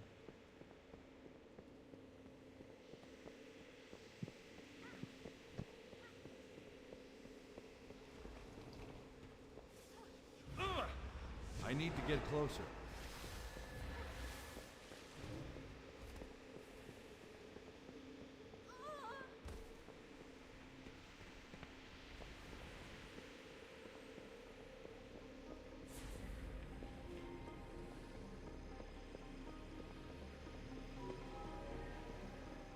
Preserve? Why? There's no truth in it. No, no, no.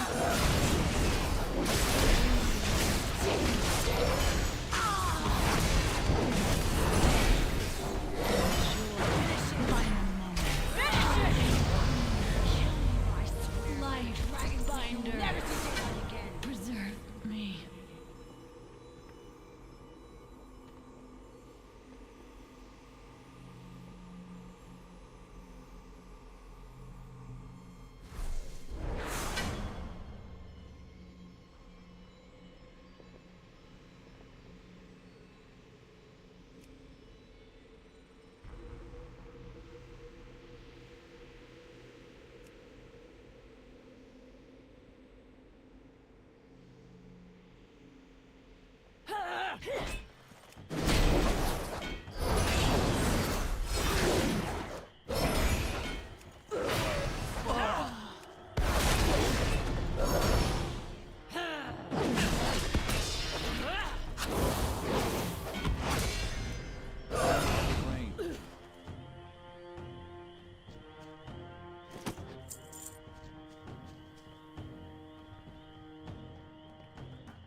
Oh, I think when it lights up. Okay. I need to Let me get test closer. this. Yeah. Okay. When this lights up, it does both.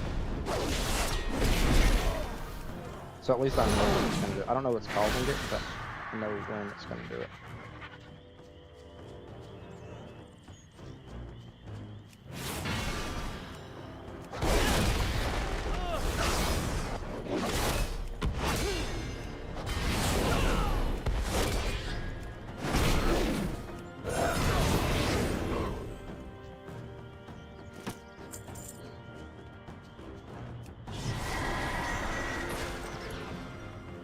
Level 53.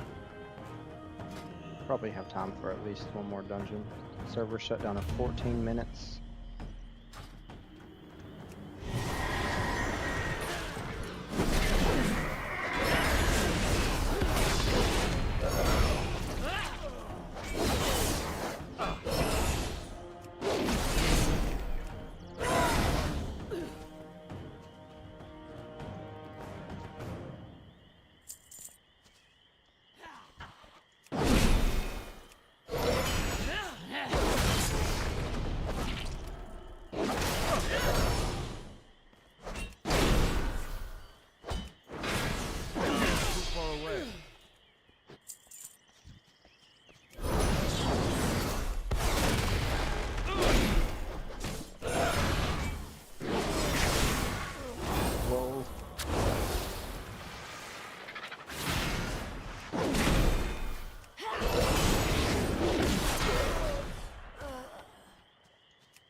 I am unworthy of this task. Server shut down in Should 12 it not minutes. fall to you? I don't know if I'm gonna be able to do another dungeon for you. Clan O'Neill.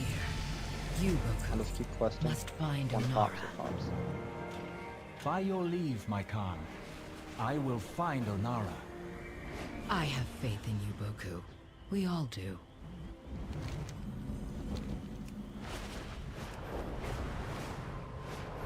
This cannot There we be. go.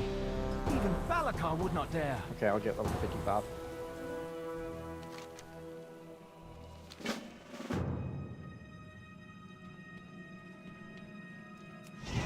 I could even just like go to YouTube and like watch some videos on stream, like maybe like if there's any like B4 news, like a raw video or something like that, could like kind of almost react to it, even though I don't have a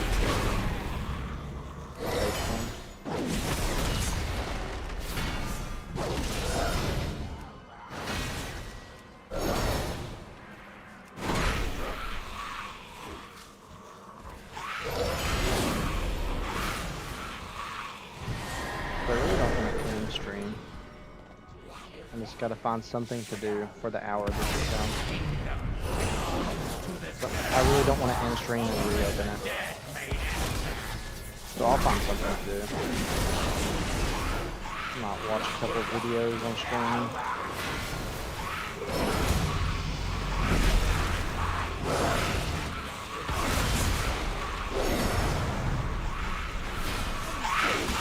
Hey, did you ever post you using your hardcore character?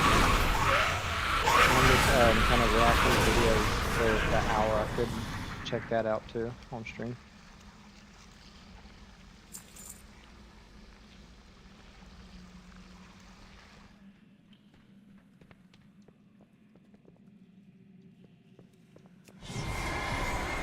Make sure they went here.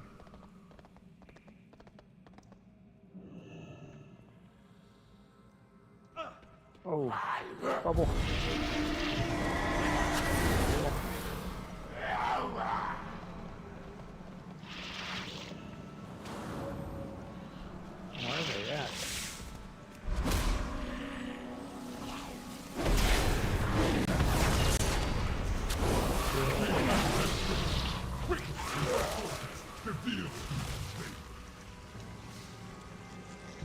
down here. Then jump down here.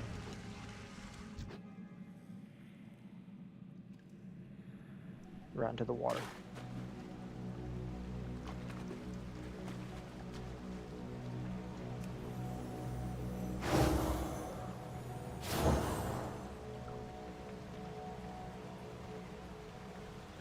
The healer disconnected. Nice.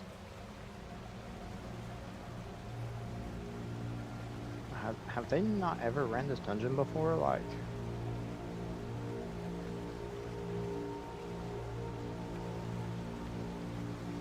not that hard.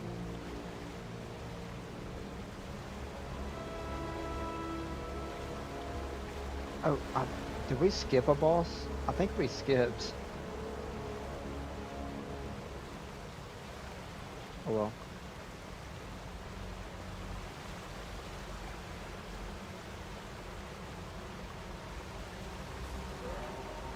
I know, poor Frank. He lived a good life though.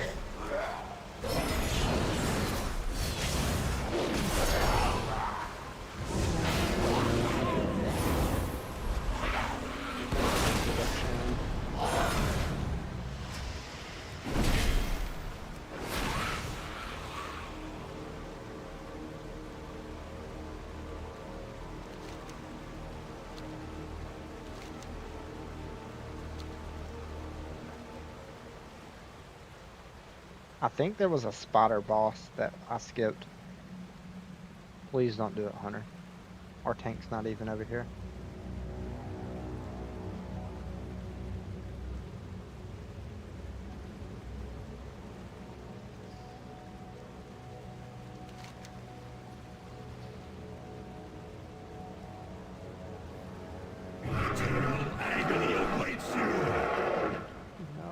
Why would you do that, Hunter?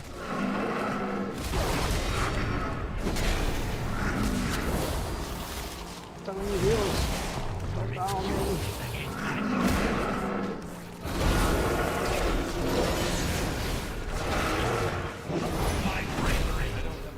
Feast on their flesh. Let's see, 3 packs.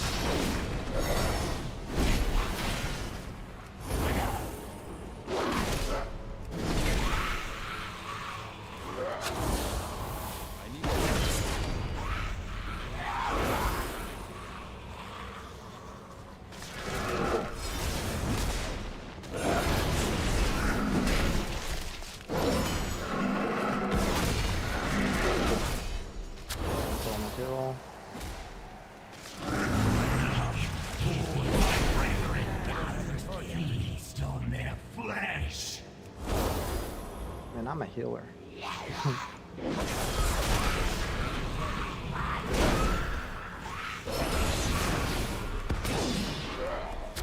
Put myself a heal.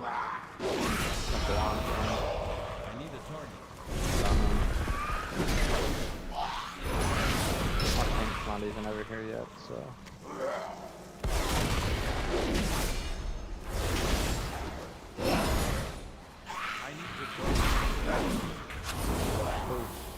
I don't know. I'm out of range. On the hill.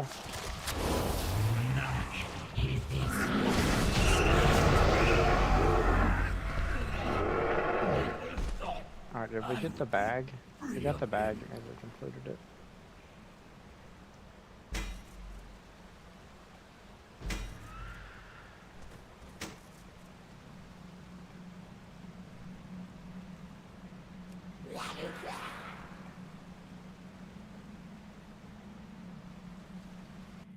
This cannot be! Even Balakar would not dare! Level 56. See what others cannot. Server reset. 4 minutes. Follow your heart. I'll just quest until Fair it's skies, friend. Go where the wind I actually need takes to clean you. out my Something bag. is at the top My of the bag's getting rise. full. I will take a side route. Meet me up there. 301, 279, 301, 236, 41.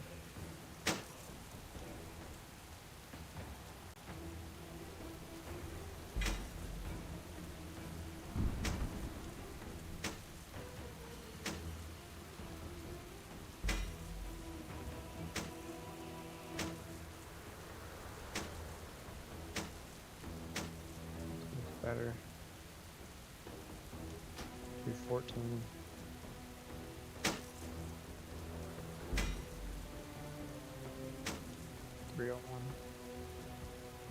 I have a mount with a blacksmith on it.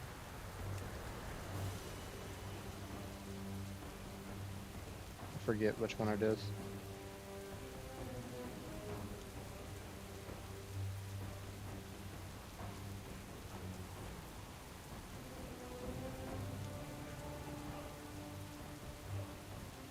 Traveler's Tundra Man.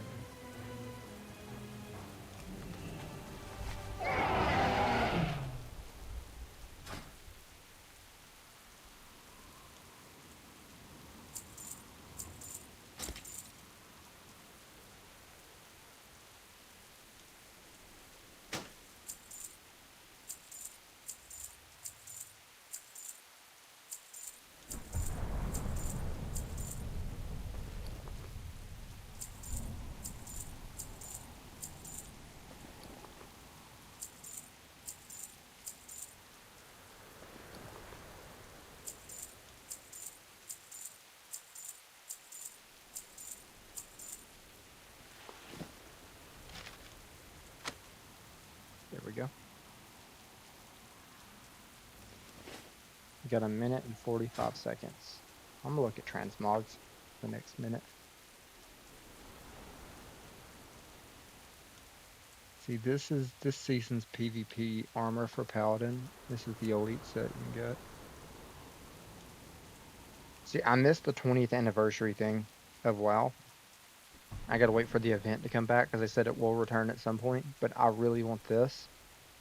The only other one that's kind of like that, if you go all the way down to the 2004 vanilla version, there's this. I'll probably use this. I'll probably like, let me just, and then you just have to ignore the tabard. I'll take the tabard off, and then Ashbringer, yeah, something like that. Take this off.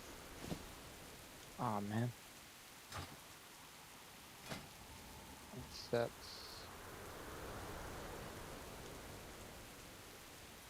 Yeah, that. I'll probably go for like this. I mean, it doesn't have a cloak, but I don't want to take my cloak off, so. When I go to transmog it, I'll just not use the cloak.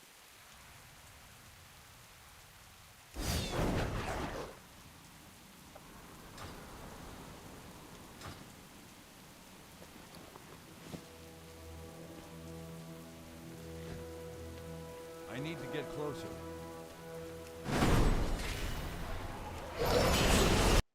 Server shutdown. Alright, so wait 1 second.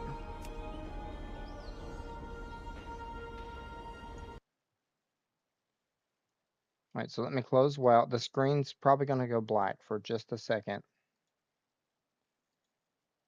Let me go to YouTube.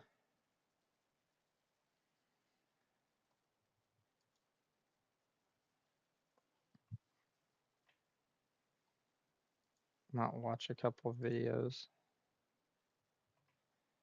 Yeah, it's gonna be just a second. I'm probably gonna just watch some videos on stream. Hold on, I'll have to get it set up, like Streamlabs.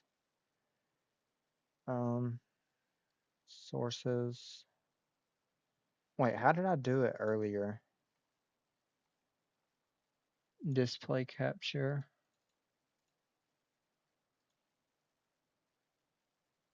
There we go.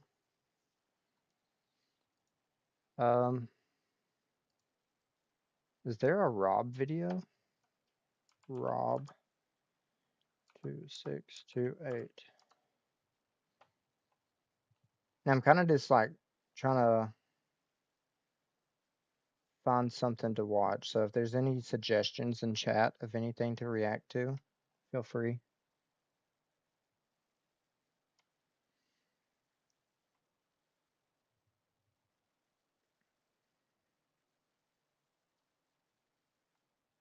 This is his newest video.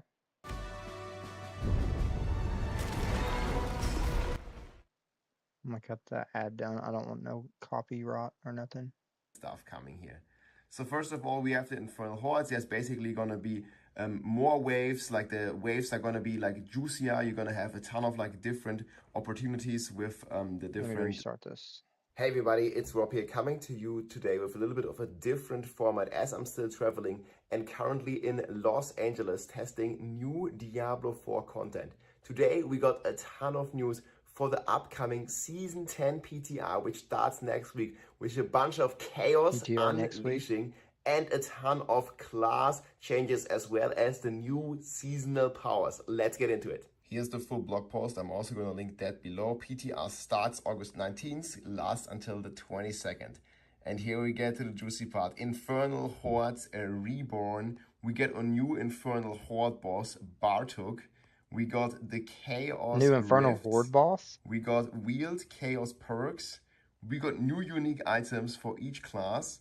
We got offering for testing, like improving the PTR vendor a lot. The PTR boost vendor is also going to be available instantly.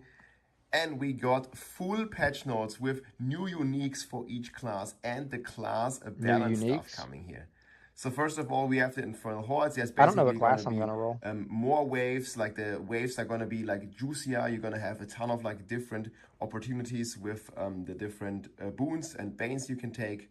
Chaos waves, and then we have this like new boss at the end, which basically is like you double down. Like you basically need to have like a big payment to even access him, and then you get to like beat the boss and get a ton of rewards from this Bartok beacons here. Like big boss fight. I'm pretty sure this guy's gonna be like pretty tough. Maybe like on the caliber of a Belial fight or something like that. So I think that's going to be quite a juicy foe that we then have to beat. Very important that each member of the party has to pay, so you can't leech, just like with the layer boss system. I think really cool changes. And yeah, looking at the artwork here, I'll probably throw it up like a full screen. Like it looks fantastic. And then one of the rewards, and I think in general, the entire season theme revolves around these Chaos Armors here. These are like a brand new uniques. You can kind of see it here. The Banished Lord Talisman and various other uniques, we have like a full list, can now turn into the 5 different armor slots that we have. It's basically going to inherit the same stats. And it's also going to inherit the affix. So you can technically get Banished Lord Talisman on your boots, giving you a 1.6 multiplier, so you and could also put like giving you Banished core Lords skills on your boots, etc., etc., as well as 30 all-res implicit. So Are you even the seeing implicit this? is carrying over. And you can wear up to like 5 of this, which is going to be pretty wild, I think. And in general, it feels like there's going to be a ton of power creep in this entire season here. This is the Chaos Armor. Helm, chest, gloves, pants slot. It's also going to compete with the Uber Uniques finally. So, you know, we're not going to always play Shaco, or we're not going to always play the Shroud, but we might, you know, like take the Fist of Fate on the Helm slot as well, because that's going to be also one of these Chaos uniques that are going to be possible. You can't stack, that's very important. So you can't go like double Fist of Fate, for example, like playing the normal Fist of Fate, and then also getting, you know, like another Fist of Fate on your Are you Helm. saying you can or can't stack them?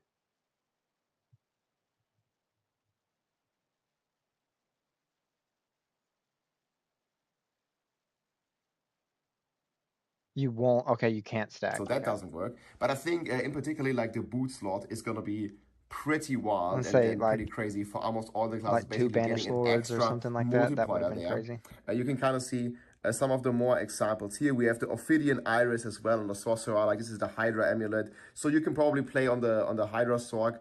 You can play the Ophidian Iris on the boots, let's say, and then still you can run the Serpentine aspect.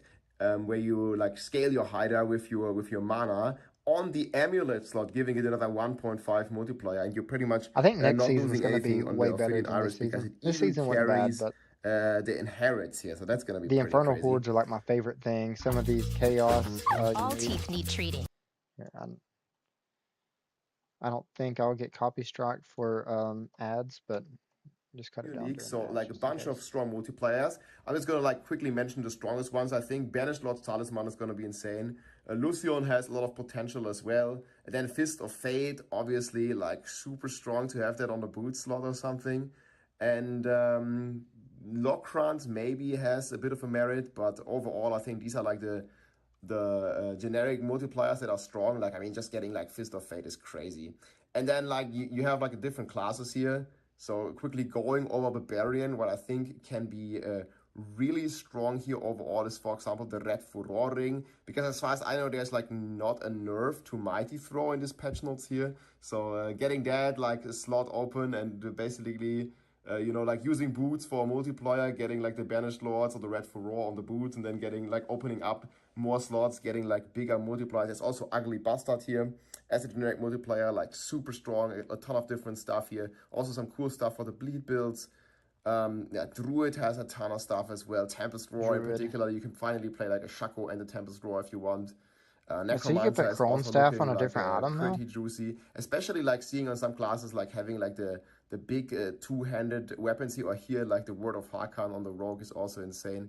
I think like in particular like the two-handed slots are gonna be absolutely wild. Ophidian Iris, Fractured Winterglass is very insane. Also freeing up the amulet slot like that, having another one possible. Thorns Pants, so that can go on different items. The Helm. There's a new unique. I have no idea what that does. The Rod of Kepaleke.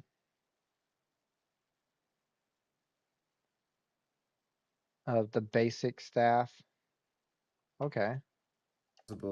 And keep in mind, this not only does free up the slot, for example, on a weapon. I've seen on Barb like there's Overkill, or on Spiritborn, for example. You have the Rod of Kepaleke that you can now run on your boots, which is completely wild. And then you can still run, you know, like your Redirected Force, like big multiplier on the two-hander, still getting like a ton of damage bonuses like that.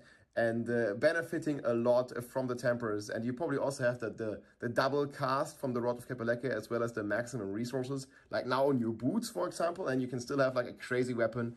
And especially for builds like Spiritborn, where you're like using like one big two-hander, like that seems like extremely powerful. Yeah. I think Druid comes to mind as well. I think on Druid, there's the Pulverize unique, like that's gonna be complete. Wait.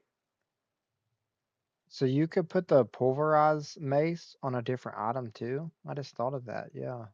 Wild as well. Where do we have it? Right here. The Rotting Lightbringer, there it is. So you don't even have to have the Rotting Lightbringer on a two-hander. You just put it on your boots, and then you put another big multiplier, and like, you know, chance for Pulverize to hit twice or something. Tempest Roar can go on a different item. Completely so wild. you could run like, say for Tornado, like Tempest Roar, and then basically entering into the game. I don't and know, also like these like powers are going to be 20% more potent, so it's going to be even crazier, man, than what we think. So that's going to be completely wild in terms of content. And then next we have the power part of the seasonal theme. Like, people make fun of it all the time, but you know, I really like that there's like always like some sort of like power progression with the theme. So this is like how it will look like. There's like a ton of different stuff that you can choose from. I think the artwork looks really cool. And they're basically going to be obtained in these like sealed chaos powers. They're going to like spawn all over Sanctuary. Basically, like you can get this like in a ton of different ways in the open world. Like 4 or 5 Helltide is going to be very nice for this. The vampire powers. Yeah, like get some of these crazy chaos perks. And there are some pretty sick ones. There's like generic ones, and there's class specific ones. And you can always have like different rarities here. And you can only equip, as you can see here, like basically 4 in total at a time. Either way, this is going to be like tremendously powerful, because there's like some really ridiculous effects here. I'm just going to like highlight a few here. So some of the generic ones that are like pretty wild. There's also like the unique ones that go pretty crazy. For example, here, like one that's buffing your like core skills, but then also having like a bit of a kiss and a curse effect, where it's giving you a big multiplier. I would assume this is like X, so this is like double damage for all the core skills. Barb is rejoicing a bit, and other classes as well. But it also like, you know, has a negative effect where it reduces like your like maximum resources or something. But still, like the power creep that we're gonna get with all of this is gonna be completely wild. And yeah, like especially here, this reminds me a lot of that could be good for really good for your shred turn too. Your potion here, like your healing potion is infused with the power of chaos, granting like basically like a free spamming of all skills, like no resource costs anymore, 100% reduction, 80% attack speed, 80% movement speed for 4 seconds. Like that's gonna be like a pretty wild boost to a lot of classes. And like here, Chaos Unleashed, also like doing like this Chaos Bursts. I'm gonna be very excited like how this is gonna be on the PTR. And then yeah, like here's another one, like a very interesting mechanic here, like double over power damage, triple the life, healing received, like also like for like a negative effect, where you're basically like going like a bit more like a offensive side and then like reducing like your rest and your armor and stuff like that. So I think that's going to be very exciting. Like here's one of them in action on the Rogue, and you can see like all the different stuff. Quickly like chatting over a few of them on the Barb side here. So Raging Chaos, like it's going to be pretty wild. Again, like buffing the core skills even further. I'm really hoping like core skills with all this are going to be pretty juicy. There's also some core buffs like further down below here. And then some stuff like here that has potential, but I still think needs some tuning, like single-minded. Basically, if you only have one weapon equipped on the Barb, so this is like fully like going into like the big two-hander playstyle or something like that. You actually gain like a big damage bonus. Wait, so is this the new uniques? I wasn't really overpowered chance. Pretty curious to see how that's going to work, because baseline you only have 3% and getting to like 43 suddenly. That sounds pretty wild for builds that can't, you know, like baseline overpower and don't have a good overpower source. That could be very nice. But overall, I think the number is a bit too low because it's like competing with a ton of slots. There was also one here for the shouts, like your equipped shouts are always active, so you don't even have to press them. And they also increase their potency. Wait, what is this? Is this for like the negative side of like reducing? Is this a unique? But there's gonna be some pretty wild stuff like throughout all the classes. Like obviously we're going to be testing all this and checking them out here on the PTR, which is going to be pretty wild next week. I think there's like a ton of stuff here. Also like one that I wanted to highlight here is on the Sorcerer. You have Mana Shield, and I think this one has potential to be like crazy broken. Like if you look at this here, 99% reduced mana. So like for those of you who play Chaos two, powers. It's like energy shield basically. Like your mana is now your life. Oh, so pool, they and have you only class one life. specific But powers. also I it has actually this do like that. That's a crazy good change effect where that your they have mana ones for certain generation is classes. increased by 5,000% if you've not taken damage, and that's a crazy number. You also get like a multiplicative mana, and then this is the craziest part: 1 point of mana per intelligence. So I don't know, like builds usually are running around with like somewhere between like 3,000 and 5,000 intelligence in the end game. So that means you get 5,000 mana base, like 5. And then you get like times 400%. And I don't know, but that's like completely Wait, so we're like 1122. I actually want to go back real quick. Where's the barbarian ones?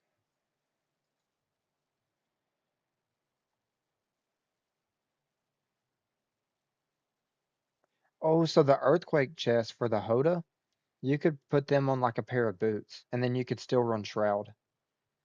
So the Hammer of the Ancients Earthquake might be back on the table. If so, I'll play it for sure. All right, was it 1122? That's what I wanted to look at.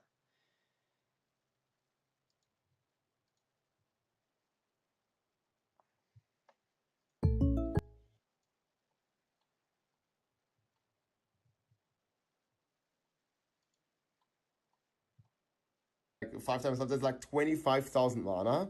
And is that going to be like, you have 25,000 mana, and then you have aspects like the Serpentine aspect from the Hydra. There's a nerf to it, but it's not even close enough. Like if you have like 20,000 mana, or you also have the aspect of adaptability that might make like, you know, Arclash builds or like, you know, some of those like basic skills like super insane on the sword without spending all the mana, right? So I think this Mana Shield unique with the way we can scale damage with max mana has like crazy potential to be like giga busted and giga cooked.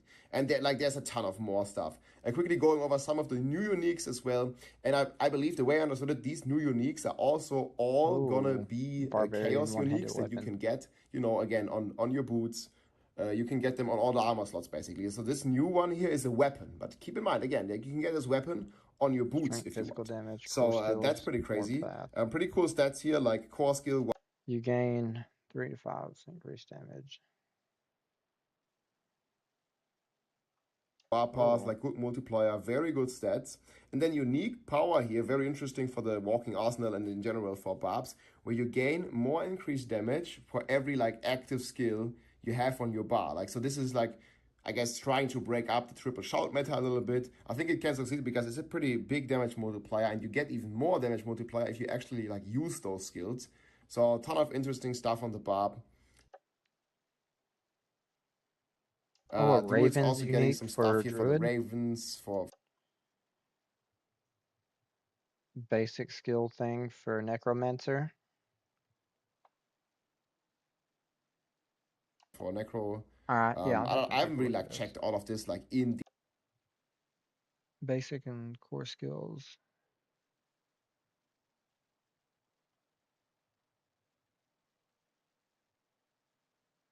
Oh, like a new reload mechanic on Rogue. I like that. Detail yet, but I'm pretty sure there's like a ton of. Oh. Lightning damage. So lightning sword. I think yeah, here Sorcerer is getting like a pretty crazy ring that is even competing with Talrasha ring, where your lightning like emits crackling energy, and you also deal like a 1.6x multiplier. And again, you can put this, you know, you can still play the Talrasha ring, you can still play Stardust Sky, and you just put this ring on your boots or like maybe on your like pants or wherever you want to put it, right? Like we'll figure. So I bet you Chain Lightning is going to be good. This out, and that's gonna. Oh, Gorilla skill ranks. Okay. That's gonna be pretty. The Protector can be invoked at range. Oh, so Gorilla Spirit Born. Also a new unique for the Spirit Born with Protector, getting some juice to Gorilla skill. In general, Gorilla skills, especially like Crushing Hands, is getting like, I think like almost double damage or something from what it is right now. The PTR boost vendor is going to be available right from the start. And they also like juice the quality of life a lot, so you only get like the generic, uniques are always going to be ancestral. And just like a ton of like different stuff here. Like obviously they want to provide like want us to provide a lot of feedback, so I highly encourage everybody to test this. I probably won't make this is always my choice on what I'm gonna play for the season until Maxwell drops their only, so you can't play this on your PlayStation or on your season. Xbox. But still, like there's gonna be a lot of people like jumping in. Off the top of my head, there's also some like I'm thinking like, either play into, like the crazy stuff here Earthquake on Spirit Born, for example, the like Jaguar. We already know like this is like double dipping forever. Okay, here we go. Spirit Halls, additional strikes. Okay, so they fixed the double dipping and they actually like removing some of the double dipping here with the Plains Power, which was one of the like worst offenders. And there's like a ton of buffs like throughout.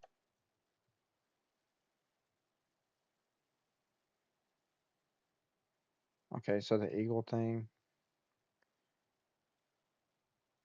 Okay, so they nerfed Quill Volley, and they buffed Crushing Hand by a lot. I might play Crushing Hand.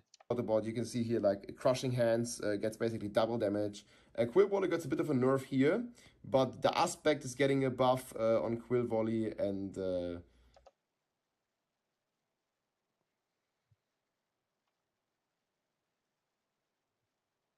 Stinger. Rank 5 Thorns damage bonus increase from 150 to 300%. So I wonder, some people were playing Crushing Hand Thorns.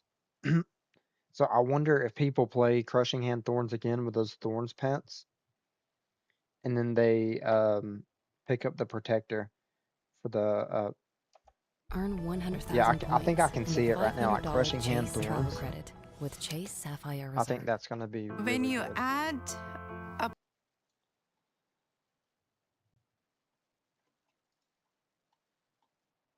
think there was another buff, so Quill Volley is not really using like losing that much damage. I think the Kepeleke here is also getting a buff somewhere, so I think we're gonna be like very fine with all of this.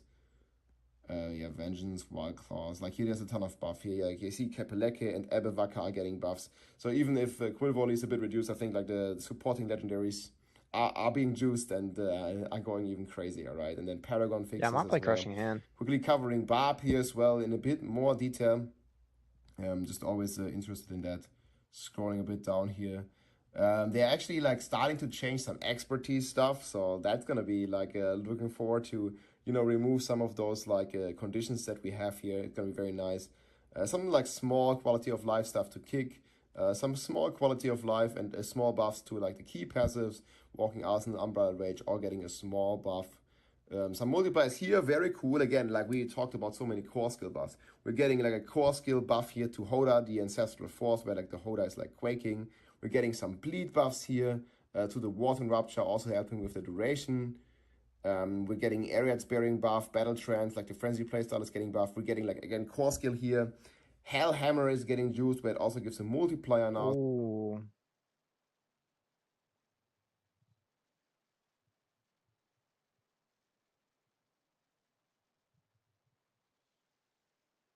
That is really good. Upheaval might be. So that's gonna be pretty nice to see. And then here, like this is like such a W, like the Paragon board on Barb. Like finally we're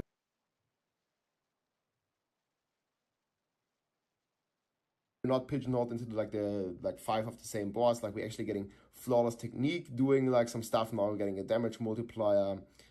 Carnage is getting some help with attack speed, and in general also like this was one of my feedback in the video I made yesterday already, that Barb has like basically a struggle to like you know, get the all-res.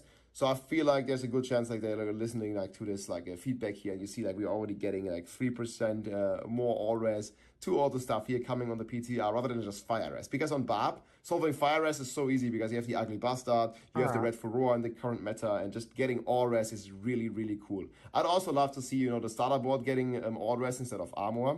But yeah, like this is already like a big step for the Barb to like, you know, fix some of the all res problems that it has, and having like basically extra tools to like fix that. Pretty comfortable. And then yeah, guys, there's a ton of more stuff here. Like I highly encourage you like reading through all this. I think one more thing that I wanted to mention, because many people asked me already, is like there's some nerfs to the Hydro Sorcerer. Also like a lot of buffs here and there are like happening. But I think like Sorcerer and in general the power level is gonna be so crazy that even if we're gonna see, you know, some of the nerfs here, Serpentine Aspect, like we're talking about potentially having 20,000 mana, you know, and 20,000 times 0.5% or 0.75 if you're putting it on Amulet is still insane, you know. And Hydra is like super strong, super crazy build. And I think it's going to remain some of the, like, you know, top. So I'm excited for next season. There's a lot of really good stuff. Some nerfs here to the Sorc, but like in the end, I think the Hydra Sorc is going to be stronger than on live server. Like especially with having like extra multipliers, like, you know, on boots, extra multipliers on the armor slots. Like I think it's going to be pretty wild. And yeah, my friends, that has pretty much been the patch notes. All right, so let's see if I can find something else.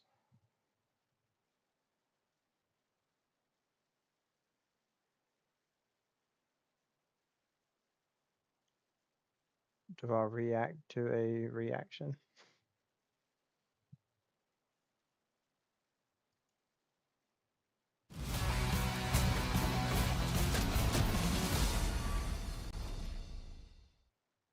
Sometimes I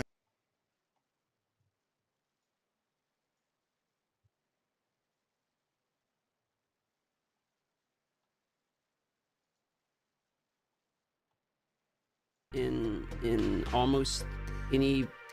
Okay, this is the worst take I have ever seen in almost any PoE video. Me and probably everyone else in the community really wishes they were to add, and that's a cookbook. I knew Frosty was gonna say some bullshit. Good morning, everybody. We got some stuff to read. I want to watch Talkative's PoE 2 Copium video. There's a few of these like what PoE 2 needs that I love to giggle at because I know it's coming, so I gotta sit here and giggle at these. So I kind of want to go over a bit of the plans for PoE 2 also. So we'll probably just do some PoE 2 chat here for a little bit. I like watching Talkative's videos. His videos are always entertaining. This one's a giant collab with like 13 different PoE people or something, which is pretty cool. This is the new changes PoE 2 needs right now. Massive collab. In anticipation of what might be the largest content update. No.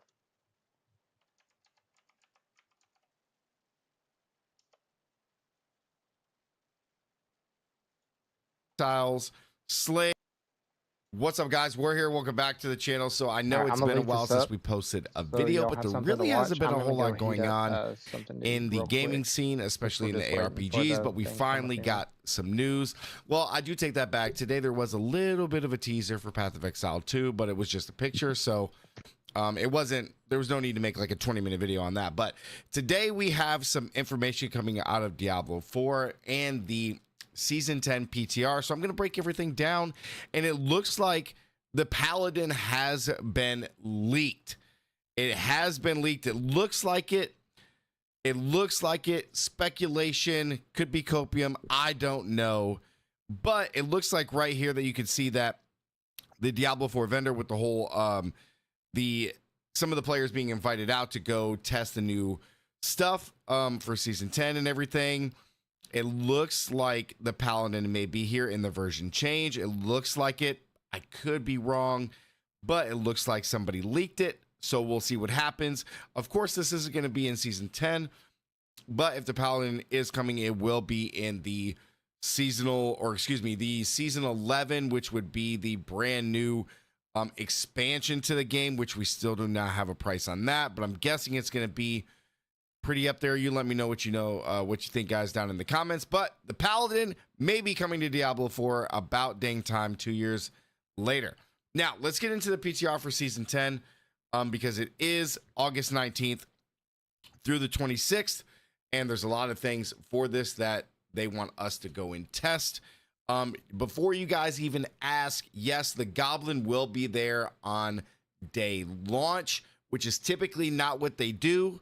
They want us to play 2 or 3 days for the leveling experience, and then be able to access the Goblin and then test the real things that need to be tested in the PTR. But they have finally sought through that, and we are getting him day 1, so you'll be able to test absolutely everything in this new season. So let's go ahead and break all the new stuff down. So we have Infernal Hordes Reborn. This is similar to other mechanics that have been reborn, like loot or nightmare dungeons and things. They're really trying to change a lot of the mechanics and systems in the game, because Infernal Hordes, since they really changed it to where they took Obdicite away. You guys remember that? What was that? That was before the expansion for Season 6. So Infernal Hordes really haven't been used in many, many seasons. So Infernal Hordes are back. They are redefined, and they are doing a brand new thing with Chaos Monsters. So Hell has been unearthed, and there's a new monster family from deep within. You'll be able to access this like mini game within doing an Infernal Horde. So you're going to do the Infernal Horde, and you're going to have some chaos waves inside it. Let's see if I can zoom. You'll have some chaos waves inside this. Okay, they're brand new mechanics that are going to come in here. So think of it kind of like a mini game. So there could be stuff like where you have to defend something, or you have to dodge stuff, or you have to kill certain monsters.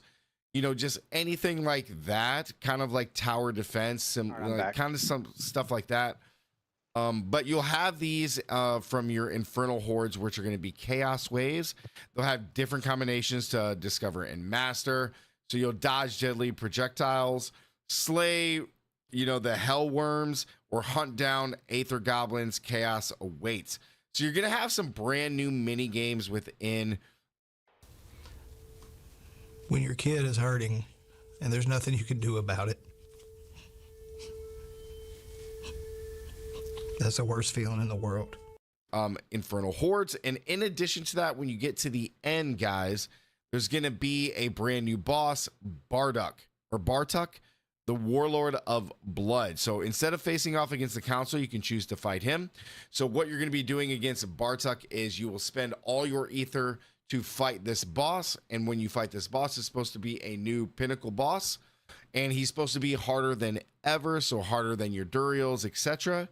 And you're supposed to get chaos rewards, which we'll talk about in just a second. So you'll have a chance to fight Bartuk in a 10 wave like Infernal Horde sigil. You'll be able to relatively fight Bartuk every single time if you want. If you're doing the 6 and 8s, you're really going to have good runs and able to rack up enough aether to be able to fight him. Before we get to the rewards, let's go ahead and go down. So you got Bartuk beacons. So he's got this new The boss mechanics are supposed to be insanely hard. You're supposed to have these portals where you're going to be jumping around and trying to dodge him. The fight's supposed to be pretty epic. I don't know if there is going to be phases or if you are locked into a phase. So like if you do enough damage, you just have to wait for him to go through his phase before you can kill him in phase 2. Excuse me. Or if you're going to be able to just straight up just one-shot him. I'm not sure, but we will find out in the PTR in 5 days, so next week. So you'll be able to fight him, and then you will be able to get some rewards. So upon defeating him, rewards will appear on the ground, so you don't have to spend additional Aether to claim these spoils. And what he is going to drop is Chaos Armor. So no entity is free from the Chaos Grasps. So you guys let me know what you think about this, but what we're going to have here is Chaos Power. So when you defeat him, you're going to be able to turn a set list of unique items, or unique items, and they're going to transform into something. So essentially you're taking the Banished Lord's gear piece here and you're turning it into a chaos gear piece, and it's going to roll into another slot. So it can be any of the slots except for jewelry. And it can roll and you'll get all the same stats, but the big difference here is that the power stat will not only be maxed, but it will be increased by 20 more %. In addition to this, you will not be able to have multiple Banished Lords. So if you took a Banished Lord, you can't have it on your gloves and your helm slot. So just keep that in mind. You can only have one. It will be a random roll though. So when you do chaos one of these gears or legendary unique items, it'll only be a helm, chest, gloves, pants, or boots, and it is random. So you will have to have a lot of these to try to get a certain thing. In addition to this, this will be great because what you're going to be able to do with certain builds is, like, a big issue in the game right now is having a lot of builds that require a unique helmet where you want to put Shaco. So now you're going to be able to take that unique helmet, slot it into like your glove slot here, and then be able to use Shaco on your helmet, and you are good to go. So it is going to be interesting. It's going to be complete chaos is what they want. Everything is going to be super OP. So we're probably going to be maxing out the damage on every single build in the game. We're going to be breaking the game. And I think this is a huge buildup going into the new expansion at the end of the year. They're really trying to get people hype for the new expansion and this season. So you're going to be able to do this, which is really, really cool. Now they got a whole list here, guys. If you want to go through the list, you could definitely do that. You can look at everything for all the classes. So now let's get into Sealed Chaos Rifts, because this is another mini game that is coming to season 10. So Chaos Rifts will appear in the open world of Sanctuary within Helltides. Killing the demons will give a seal for a variety of wards, and they're a great source of chaotic loot, giving you additional experience, gems, and chaos armor in Torment difficulties. So these won't spawn in the lower levels, but as soon as you get to Torment, they will spawn. Now, in addition to this, you will be able to access these. So like if you're doing something in the Helltide, these will appear and you can choose to go in them or not. You're not forced to just go into them. You can choose to do it if you want. In extremely rare cases, playing in Tormented difficulties, you may come across a Mythic Chaos Rift. And then there's also Chaos Rift Nightmare Dungeons, which these ones become Chaos Nightmare Dungeons, and you got a whole lot of sources of Fleeting Horde's Compass. So this just gives you a Chaos Nightmare Dungeon sigil. So you'll be able to run that and get some brand new rewards, I'm assuming. Now, let's get into the seasonal. Next time you're outside, lift your eyes just a bit. You'll see power lines. In the Valley region, those lines carry more than just electricity. They bring good jobs. Theme. You guys know this as Powers. We've been memeing on Powers for 5 seasons. It has been pretty much a cookie cutter copy paste, and the devs really, really want to change this. So now instead of calling them Wild Chaos Powers, they are calling them Wild Chaos Perks. So The way that they kind of explain this is, and you can see down here, is that instead of having all these powers just kind of add on to your build, they want the chaos perks to be a way to redefine your build and make it more meaningful and change things. So we'll have to see how that pans out. As you can see here, it's the same presentation as the previous season. So that's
Are your teams struggling to...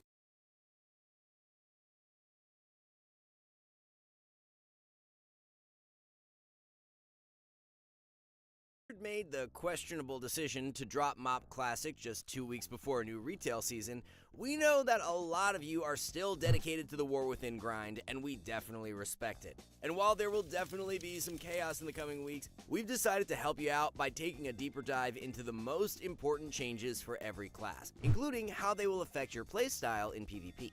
Now, one thing you need to immediately know no matter what spec you play is that tier sets are now based on your hero talents. That's right, your bonus will change based on your class and hero specialization. We will discuss this in detail later on when tier sets become relevant in a few weeks. But no matter what, if you want to get ahead in the early season, skillcap.com is the only place that guarantees you can gain at least 400 rating by using all of our amazing services, which applies to all of our games covered under one subscription. We've even leveled up our add-on for Season 3, giving you a game-changing UI in a matter of seconds, which now includes 2-in-1 support for PvE and covers every single class. We've also got hundreds of insane guides designed to instantly get you ahead of the competition, including positioning videos and courses on how to counter every spec in PvP. The gap between players is growing faster than ever, and if you want to get ahead of everyone else, be sure to click the links below. But now let's get into it by looking at Death Knight in Season 3, which is finally getting a massive rework. Well, kinda. There is definitely some good news we will talk about, but first some bad. AMZ is now worse, having a shorter baseline duration and reducing less overall damage. DK utility was already a bit questionable, so this definitely hurts. Abomination Limb was also removed from the class tree and was reworked into a new unholy talent called Legion of Souls, but more on that later. If you play Frost DK, then Deathbringer might be back on the table, as Reaper's Mark received a pretty juicy damage buff. Deathbringer also got a buff to the Bind in Darkness talent, which will make Howling Blast damage far more relevant when playing this hero spec.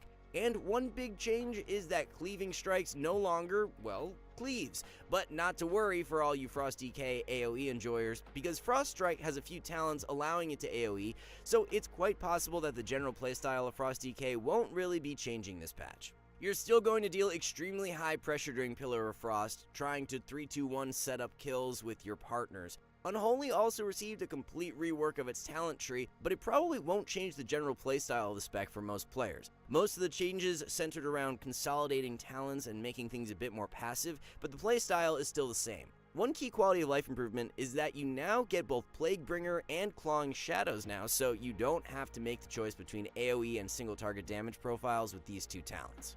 Instead, the real decision will be choosing Raise Abomination or Legion of Souls, which is what Abomination Limb turned into. Raise Abomination will likely be better for single target pressure and is historically the main win condition of the spec, but Legion of Souls could be better in situations where you want to pad the meters. And even though Sand Lane got a bit of a rework, we still expect Rider of the Apocalypse to be the primary hero spec since it is far less restricted by uptime. Overall, neither DK spec will feel that much different compared to Season 2, and we are still worried about more structural issues when it comes to Arena, like the fact that DK still seems susceptible to getting bullied by other melee. But was there any good news for Demon Hunter in the patch? Turns out there were literally 0 changes to Havoc. But don't worry, because in case you've been out of the loop, DH was easily the best melee last season thanks to having some incredible damage output on top of solid control and a well-rounded defensive kit. And even though they are nerfed in PvP, DH has one of the best tier sets this season for Alrachi Reaver, so expect a huge power spike from this spec a few weeks into the season. But how are Druids looking in Season 3? Let's look at some of the most important class changes first. Lycara's Teachings was reworked and now provides passive bonuses. While this talent wasn't that useful in PvP, it is definitely more playable.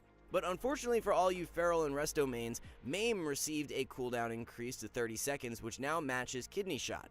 If you play Boomkin, you should be happy to hear that Balance got a flat 8% damage buff twice in a row thanks to some last-minute changes, which really sticks to the trend of Boomy somehow becoming one of the best casters at the end of every expansion every time. This is a spec that was already looking good at the end of Season 2, performing super well with Rogues and Demon Hunters in 3v3, and being very competitive in Solo Shuffle despite some survivability issues in the early expansion.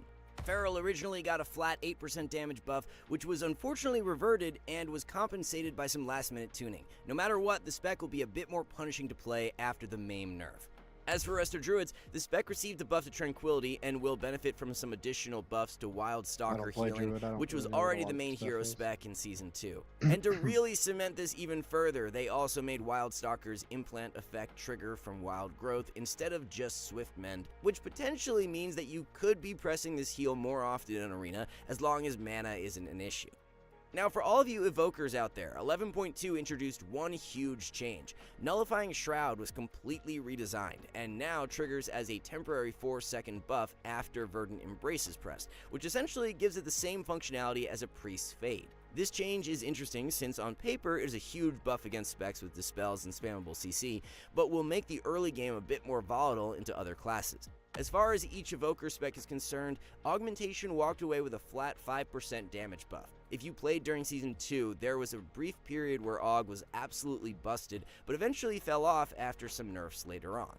Devastation was generally more played throughout the entire season, and was one of those specs which was kinda sleeper OP. Dev was on the receiving end of some flat damage increases, as well as a mini rework to the Flame Shaper hero spec, which is the true gimmicky one-shot option. Overall though, we expect Devastation to be really solid this season, especially after the Nullifying Shroud change. It will continue to bully melee while being relatively tanky with super high consistent damage. As far as Preservation is concerned, there are a lot of changes here, including some healing nerfs. But not to worry, because there is one very important talent change that stands out. Just in Time was redesigned, and now reduces Time Dilation's cooldown by 10 seconds, and more importantly, grants an additional charge. We saw Disc Priests get a similar talent charge back in Dragonflight, which quickly made them one of the best healers. In any case, it's hard to predict how these changes will pan out for Evoker. At the end of last season, it was definitely one of the better healers in Solo Shuffle, but felt a bit lobby dependent. The Nullifying Shroud change will definitely have a huge impact on their balance this season, and might help solve some issues against mages and druids. But what is the fate of Hunters in Season 3? This is another class with huge changes. Hunters weren't great in 3s last season, but solid in Shuffle. Across the board, every hero spec is getting some changes, especially Dark Ranger, which could now be a more appealing option for BM Hunters thanks to a mastery change, but more on that later. As for Pack Leader, one very important change includes a buff to Shell Cover, which was previously a weak passive defensive, but now offers up to 35% damage reduction, which is quite substantial. And even though Sentinel only got one change, it's really important since Lunar Storm will no longer become disjointed with Rapid Fire. This is a massive quality of life improvement and damage increased package into one, which will likely benefit marksmanship hunters the most. Now, to focus on each spec individually, BM is getting a lot of changes, but we expect gameplay to feel largely the same. With that said, one very important change was the redesign to their mastery, which now offers an additional benefit to the damage of the hunter instead of just the pet. This is why Dark Ranger might be more appealing as BM this patch, as now you have an additional modifier on Black Arrow. Marksmanship is also getting a bunch of changes, with most being focused on quality of life improvements, especially with Lock and Load. Finally, Survival is looking really good, especially with a 50% buff to the initial damage to Wildfire Bomb and other buffs to Explosive Shot on top of a few redesigned talents. Both Born to Kill and Cull the Herd will be pumping more damage into Kill Shot. The TLDR here is that Survival Hunter should be doing considerably more damage this patch and will likely be one of the better specs in the early season. Moving on, let's take a look at what to expect for mages in Season 3. First, the good news. Every mage spec got a slight damage increase thanks to a buff to Inspired Intellect. But unfortunately, this came with the complete removal of Time Anomaly, which was one of the strongest talents in the entire game. Going through each spec one by one, Arcane was on the receiving end of a 3% overall damage buff, along with some buffs to Mastery, which isn't a stat you typically stack in PvP, but could become relevant once you get enough haste with this season's gear. And someone call Mitch Jones because Arcane also got a new gimmicky one-shot PvP talent called Netherflux, which was really broken in the preseason due to an interaction with last season's tier set. Blizzard eventually nerfed this talent, so it's a bit unclear what the playstyle will look like for the spec going forward. Things are also looking exciting for all of you Fire Mage fans, as Frostfire, Bolt, Pyro, and Meteor all got damage buffs. We know it's been a while since Fire has been the meta spec for mages, but this could potentially be the tipping point that makes it way more competitive. Your win condition will likely be the same, being the most aggressive mage spec centered around bursting targets down with Meteor. Obviously, Frost was one of the god specs last season and almost got a 10% damage buff, which was reverted after some last-minute changes. This is a spec we think will continue to perform well in both Solo Shuffle and 3v3, even with the removal of Time Anomaly. In any case, no matter what spec you want to play, Mage is looking really solid this season. But what about Monks? Well, things might be a little bit tricky for Mistweaver. While the spec is getting a buff to Revival and Sheilun's Gift, there is one super annoying change in the patch notes that affects every Monk spec, but especially Mistweaver. Vivacious Vivication was completely redesigned, and now procs after using Rising Sun Kick instead of proccing automatically. This is one of those changes that reinforces the Fistweaver playstyle with PvE in mind. It's probably going to be more annoying for caster monks who don't always have the luxury to push in and kick someone in the face. Monks were already susceptible to spammable CC, and this change definitely doesn't help. Overall, Mistweaver Monk will continue to be a relatively polarizing healer, especially in Solo Shuffle. In some lobbies, it will have insanely high impact over the game, but in others, might feel completely countered. As for you Windwalker monks, there are 0 relevant changes for PvP. While Windwalker wasn't the best spec in Season 2, it was far from the worst, but with huge buffs to everyone else, you might feel relatively weaker at the start of the season. Moving on, let's take a look at the fate of Paladins in 11.2. First up, there were some class-wide changes to Herald of the Sun, which will affect Holy the most considering there is a 15% buff to Eternal Flame and a 40% buff to Sun's Avatar. Infusion of Light was also redesigned to now proc off of random Holy Shock casts instead of just crits. Now, in case you've been out of the loop, Holy Pallies were definitely one of the best healers at the end of Season 2, especially in 3v3. 11.2 also introduces multiple buffs to the spec, many of which do not affect PvP, but still include increases to Holy Light healing and stronger Flash of Light healing potential. Because of this, we expect Holy Paladin to be one of the better healers in the early season in every single bracket. And as far as Red is concerned, this is a spec with a massive list of damage buffs this patch, most notably to Wake of Ashes, Templar's Verdict, and Judgment. That's right, many core rotational spells are going to be hitting much harder. Rhett was already doing exceptionally well last season in Solo Shuffle. While it was historically considered lobby dependent, the spec did perform well in both regions. 3v3 was a different story, however, and Rhett was definitely much worse compared to other melee specs, especially Warrior and DH. In any case, we expect Rhett's to have a very strong start to Season 3, potentially being one of the best overall melee, especially in Solo Shuffle. Next up, let's take a look at Priest in Season 3. First up, we have a bunch of mana changes to Discipline and Holy, which we will explain in just a second, but we should also note that Ultimate Penitence was buffed by 35%. Despite not being the best healer last season, Disc was still insanely popular, and with these changes, we don't really expect their playstyle or relative power level to change by all that much. It will continue to be a tempo-based healer, with Oracle continuing to be the primary hero spec in Solo Shuffle and 3v3. As far as Holy is concerned, outside of a buff to Divine Hymn, there are only a few mana cost changes, with tons of rotational spells getting reduced mana costs, and Surge of Light and Apotheosis giving less mana benefits. The culprit here is a combination of PvE balance and this season's tier set, specifically for Archon, which gives tons of Surge of Light procs with Halo. Shadow is where things get a bit more interesting, as there are now multiple new talent options on top of redesigns to existing talents and node swaps throughout the entire tree.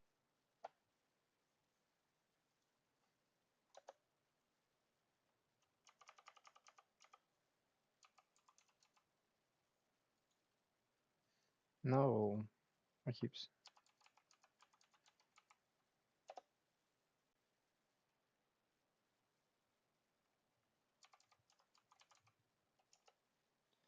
Why does it keep doing that?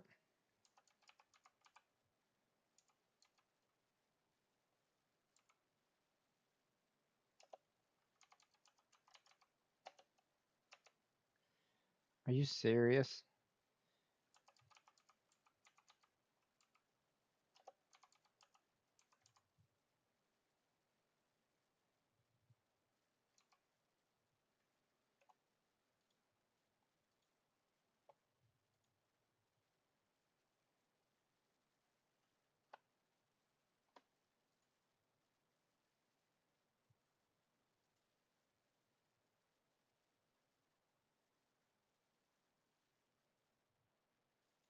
Oh, someone's around. There's a bunch of seeds of hatred hanging around here. Someone had to be here. Oh, there they are. There they are.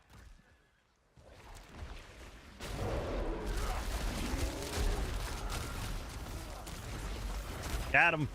No one is prepared for Mick Shred, because Mick Shred is back. Oh, someone's around. We get the message. Our prey is out there in the wilds. We go on the hunt. They didn't stand a chance. We get the message. Our prey is out there in the wilds. We go on the hunt. They didn't stand a chance.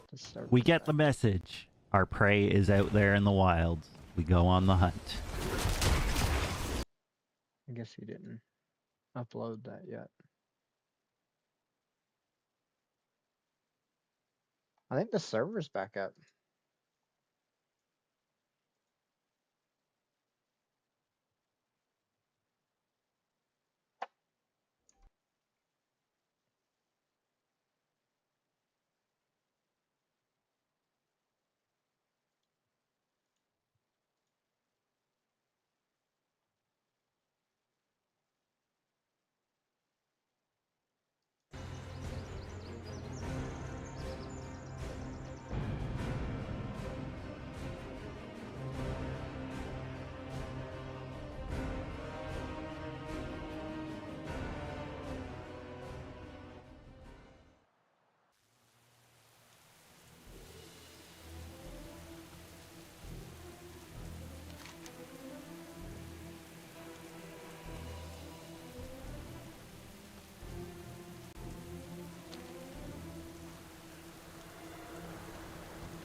I'm walking.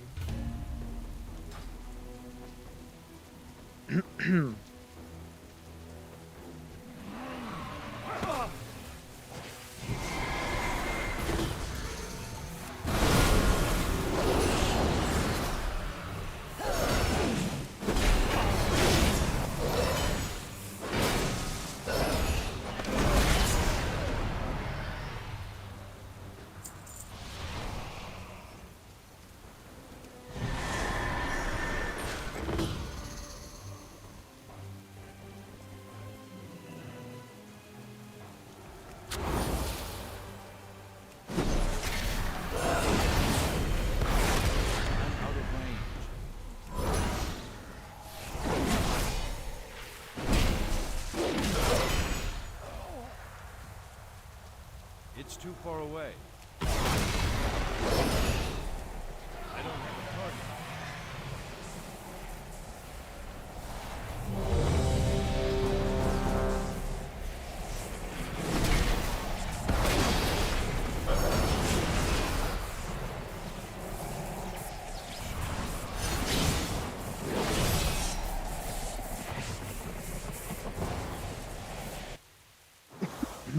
Excuse me.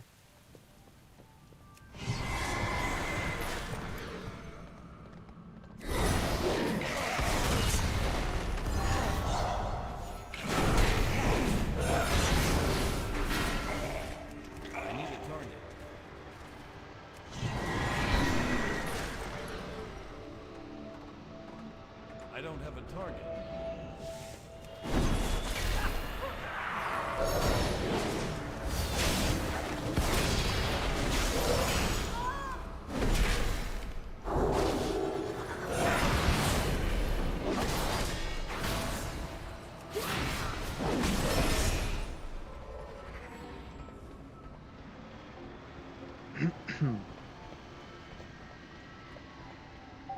Level am I? Level 56.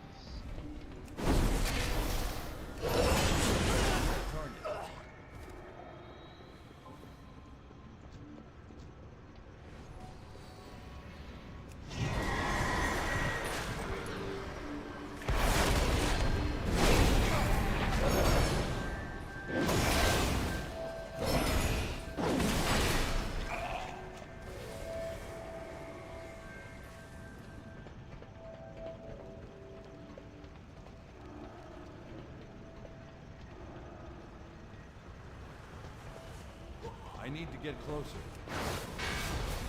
I don't have a target.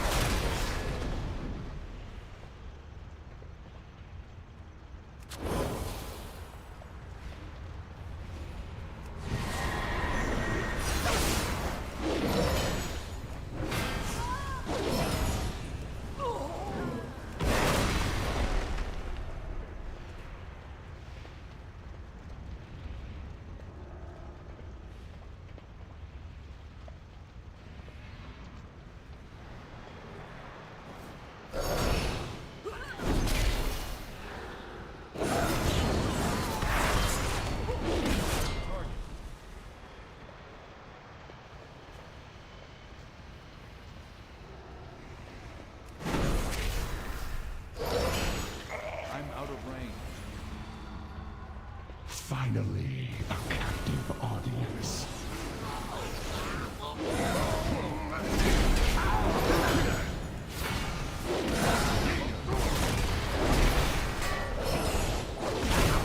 The vortex of the harvested calls to you.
will not be abated.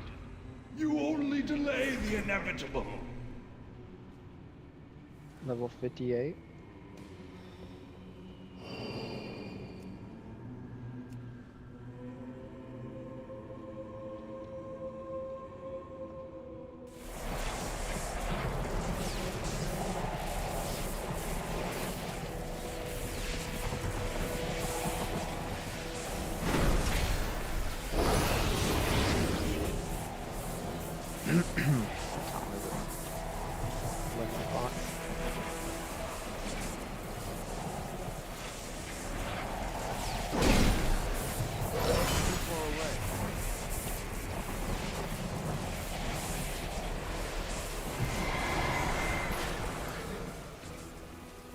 I'm out of range.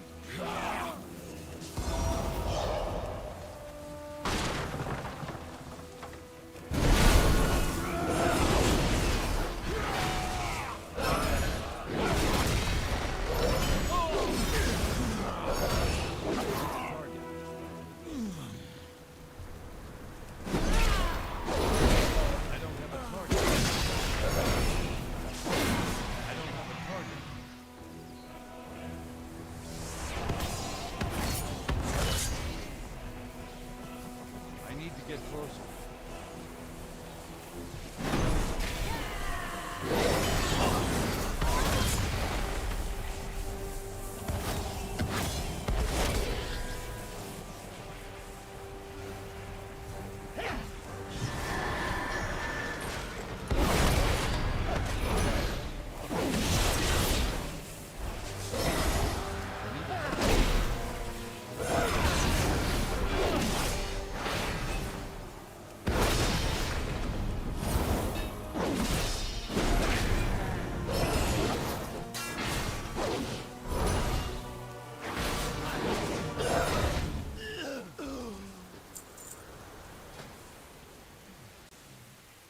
I have 6 skill points.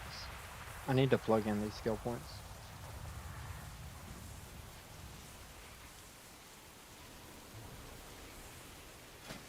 I have 6 on each tree.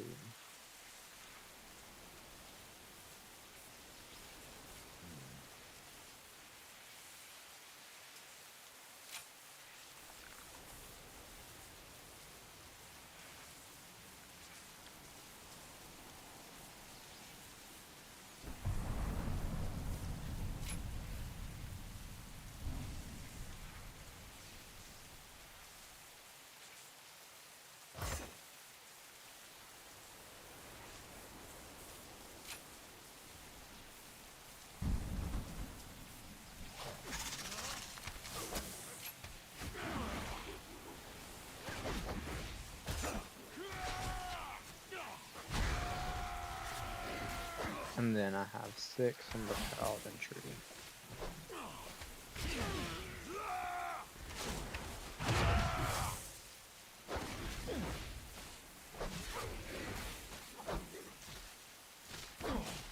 Oh, I can't change talents in combat. What the hell?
Alright, so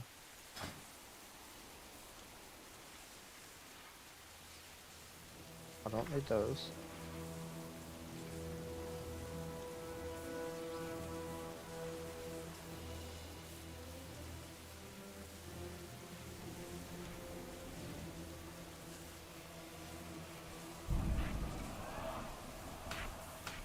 do that. Shield of Vengeance.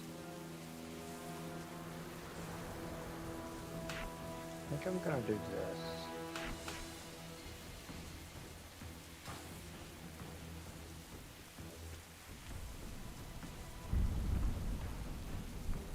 That way I can put the other one over there.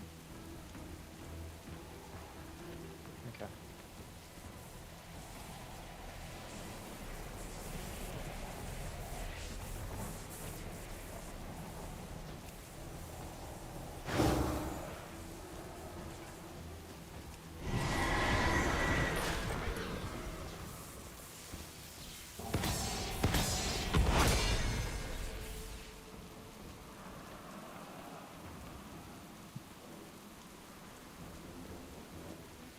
When my 2 hills, or my 3 hills can be all right here.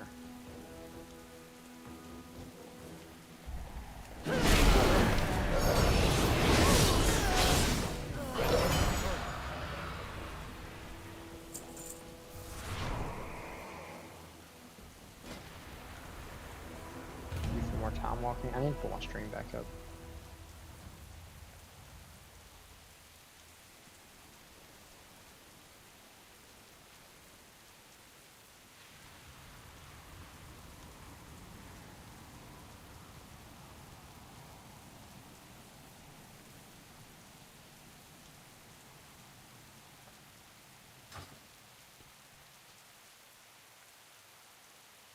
So this will increase my damage, stacking 10, so 30%, give me 30% haste. This will give me 30% damage.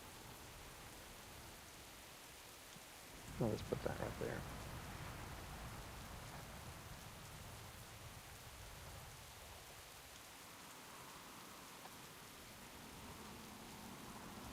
I feel like I'm gonna be missing some abilities through, like, right here.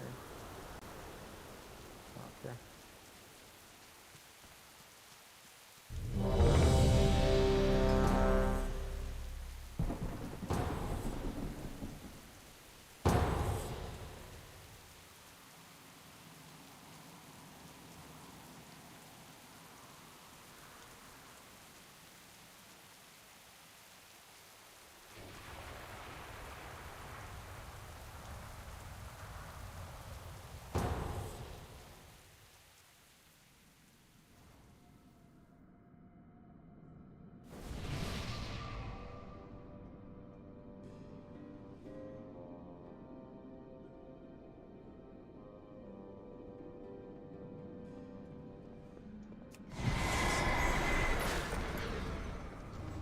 I need a target.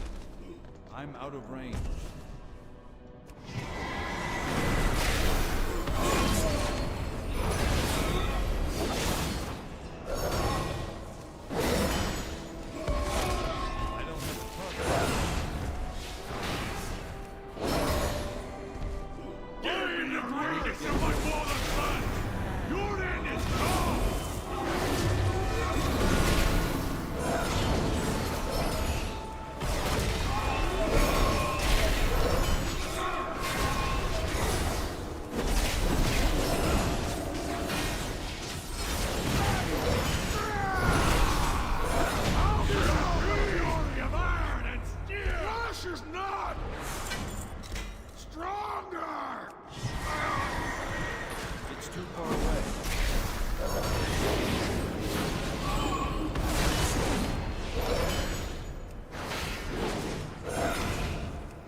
The Master will to be concerned.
Please res me.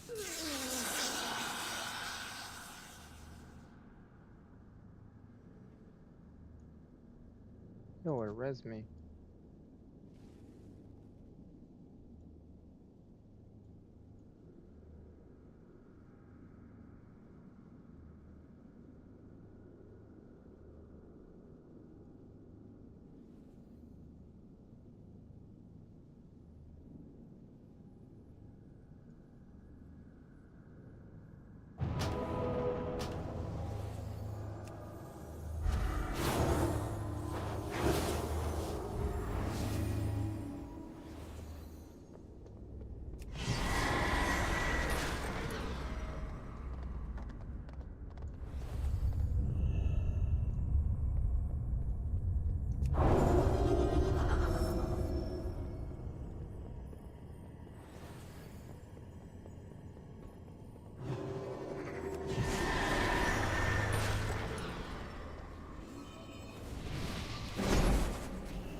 Witnessed the rise and fall of empires, the birth and extinction. What hope is there for you? None. Over countless millennia, the foolishness of mortals. You stare blindly into the abyss. Your presence here, your ignorance is profound.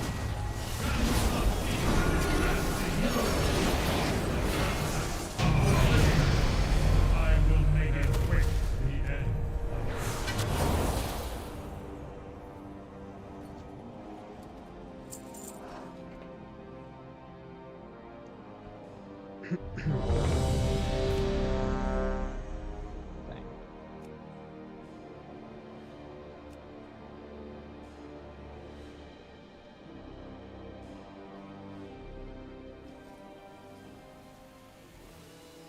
I'm level 60.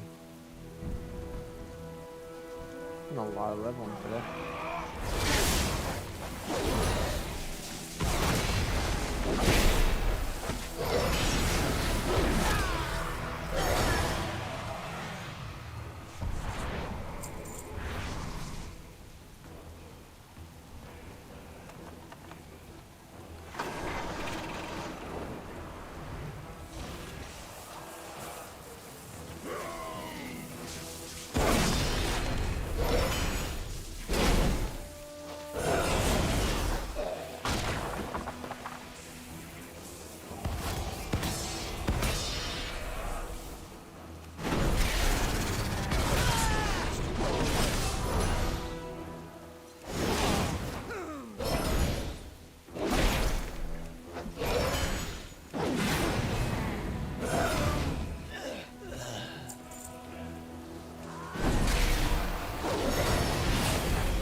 How is this possible? They have captured Onara herself. Follow your heart.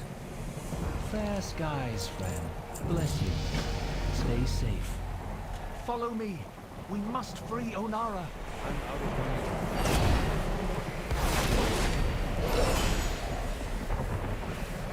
This will draw attention, so keep the guards busy.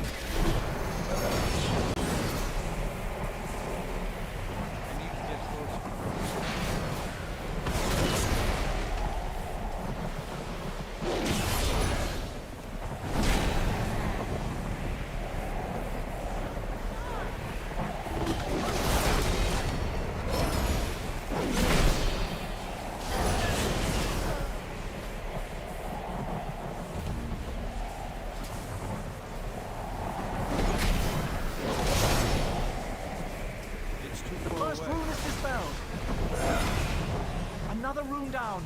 Hold fast, Windmother. One more to go. We will succeed.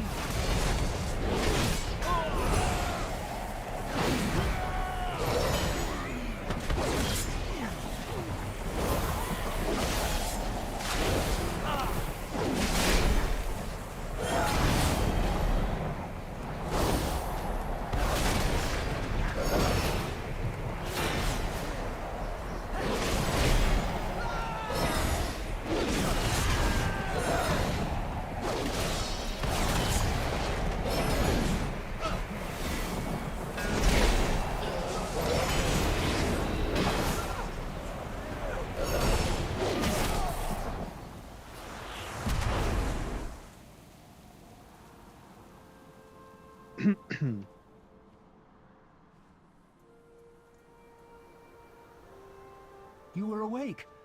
I am glad to see you are okay. Go quickly. You must tell the Kana Matra all that has happened.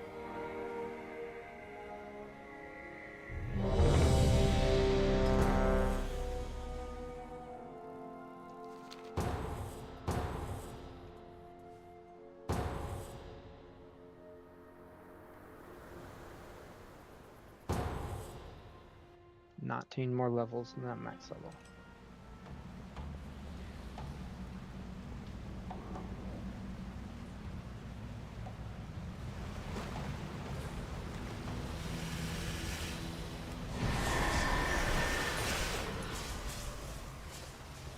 Drakari kill anybody who trespass. Minions of this sphere. Bring your flesh.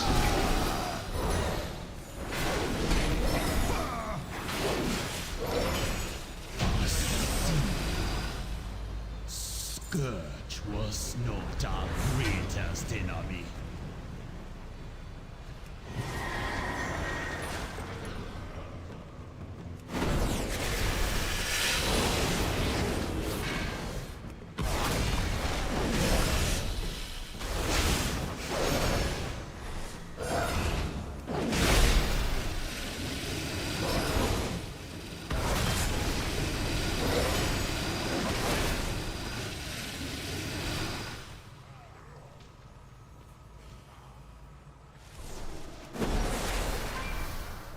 I'm out of range.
chance you thinking you got.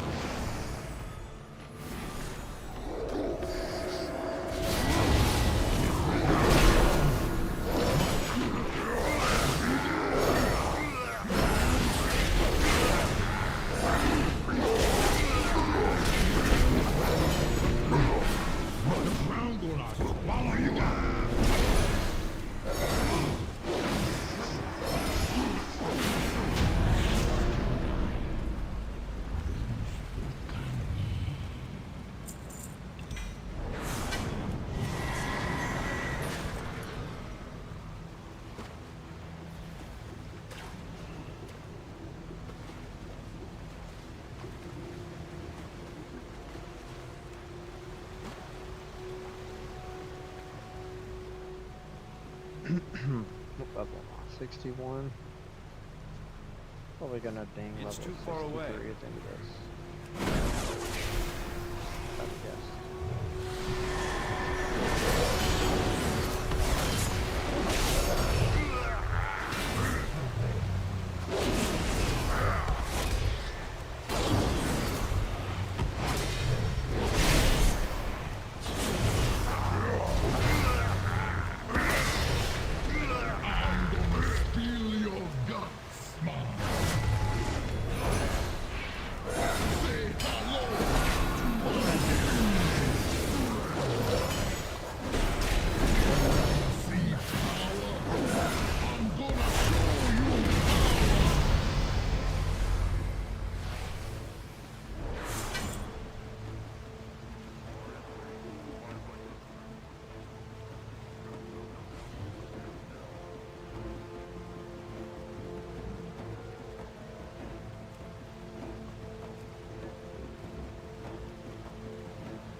How many talent points do I have to reach?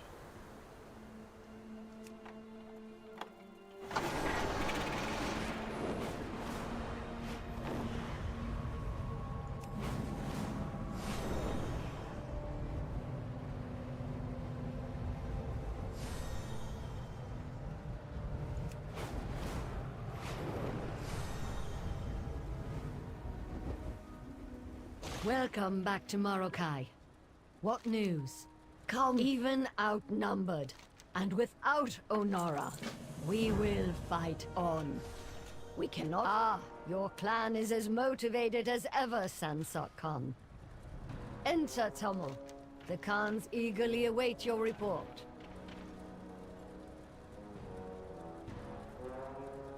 Honored Khans, we have spotted a war band of Nakud, headed toward the Horn of Drusol.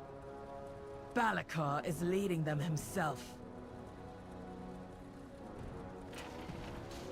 How large is the warband? We should be wary. This might be a diversion. Enough to overwhelm the village at the base of the hill, but far from all their forces. What of Koroleth? Have you seen her? Or Onara? No, not yet. We are still looking for them. We must assume the Nokud want to destroy the Horn, to prevent us from calling the Green Dragons. Sansok is correct. This may be a diversion. We cannot commit all of our forces, even if it is to defend our most sacred artifact. I will take the Khan's guard and confront Balakar myself. Have you? Tummel, outsider, you will come with me. Tigari Khan, Sansok Khan, gather your clans and prepare for battle. Once Onara has been found and the Green Dragons have been called, we will march on Nokudin Hold.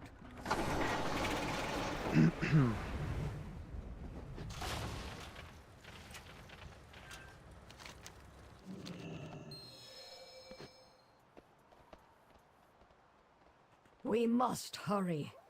The Horn of Drusol must be protected at all costs.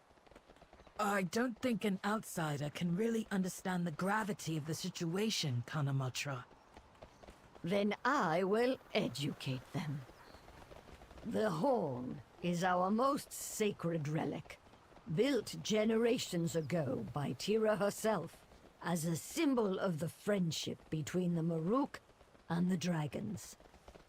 Before the dragons departed, a ceremony was held at the site. In times of great strife, blow the horn and we will answer, the dragon said. Onara herself blessed the horn, summoning great winds to blow through it. That was the only time the horn has sounded in our great history. Though it has been centuries since the Green Dragons left these lands, they entrusted the Maruk with protecting them. I have to believe that the dragons will still honor our pact of friendship and come to our aid when we sound the horn. But that pact and our entire way of life is now threatened by that fool Balakar and his selfish bid for power. Let us hope the Tirai who guard the horn have held out.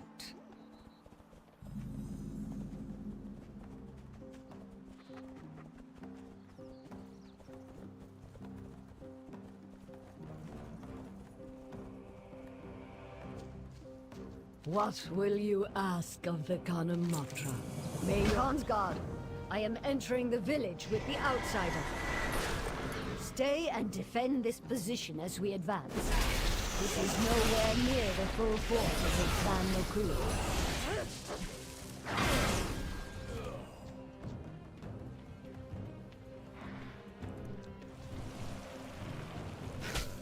I'm out of range.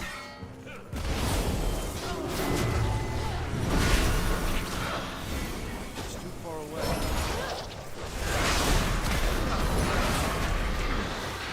Get closer.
Something first.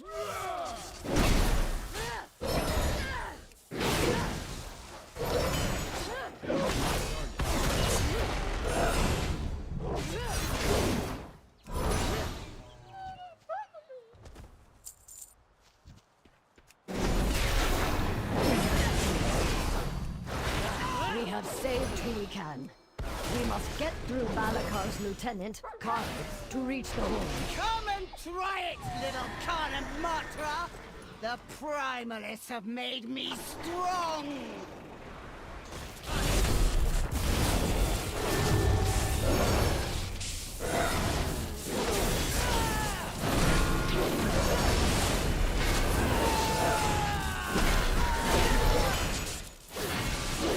Good riddance.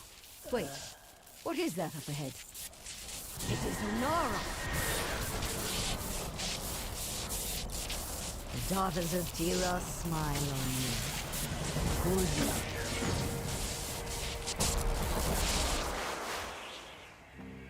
Well met. Farewell.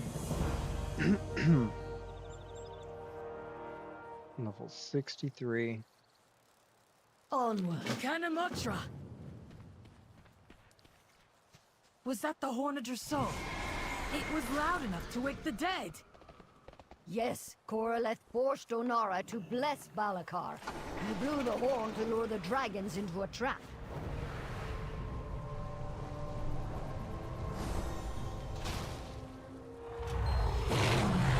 We cannot lose anymore.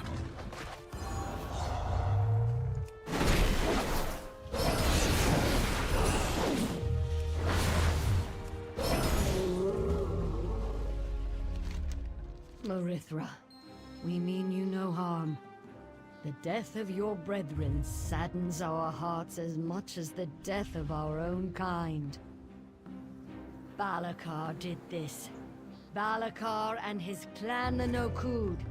They have shown their weakness and their cowardice by working with the Primalists. We hope to resolve our civil war. Now I see there is only one path forward. We must vanquish them. 3 clans stand with you, Daughter of the Dream. Tirai, Shikar, Onir. We must join you to repel the warmongers from our land. I accept your offer to stand with us, Kanamatra. My kin's sacrifice will not be forgotten. We fight together.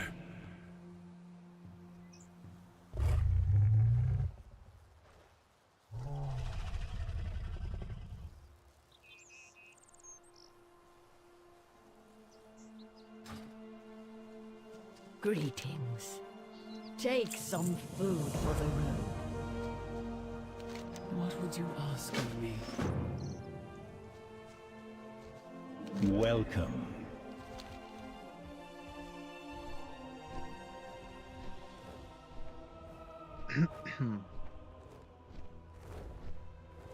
How long have I been live for? Shortly after we returned to our ancient grove to the west, the Primalists attacked. We destroyed them, time and again. The Primalists knew they needed the Centaur on their side to defeat us. Clan Nokud's Dragon Killer Ballista is the key to their victory.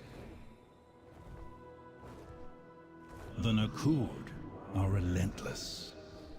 With their help, Coraleth's Primalist army has found a way to break our defenses. The barrier to the ancient bow must not fall. Within it lies our portal to the Emerald Dream. I shudder to think what they wish to do to it.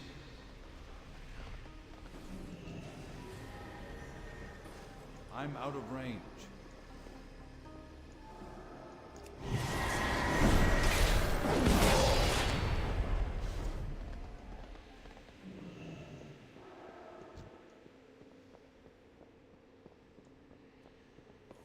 What is this? Moktor and Ka! Kill them!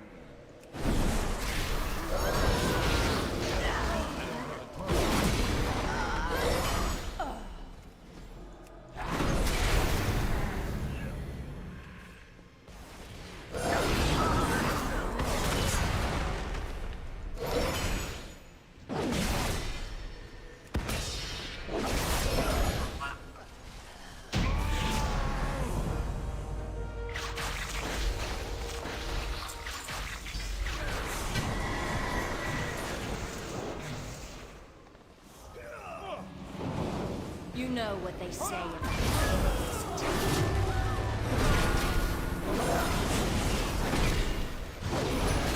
There's you know what they say about your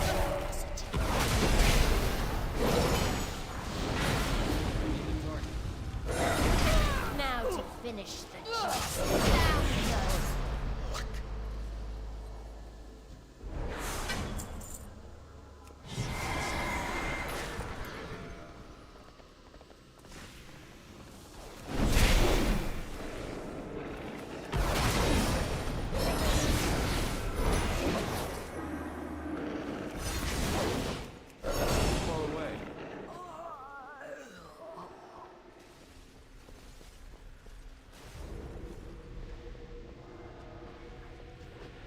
I need a target.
Oh no.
Which one do I go?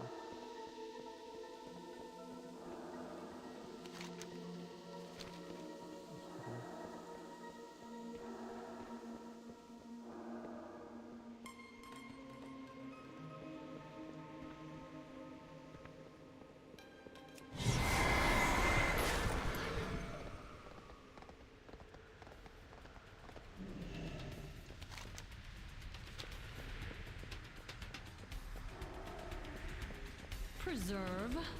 Why? There's no truth in it. No, no, no. Only in the taking. I see that now. Finish it! Finish it! Dragon! I swear by the life, you'll never see daylight again. Preserve me.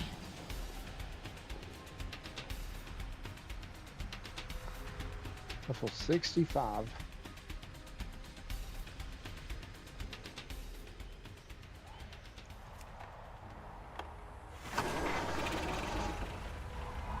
Hello, champion.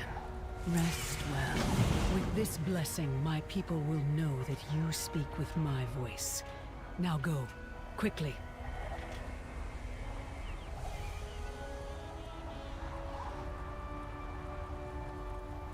No, I think level 65 might be a good place to end it. I still got some other stuff I gotta go do. Well, I'd say this has been a successful first stream. Thank you everybody for popping in and hanging out. I'll try to live stream again this weekend, but if not, definitely next weekend. Everybody have a great day. Until next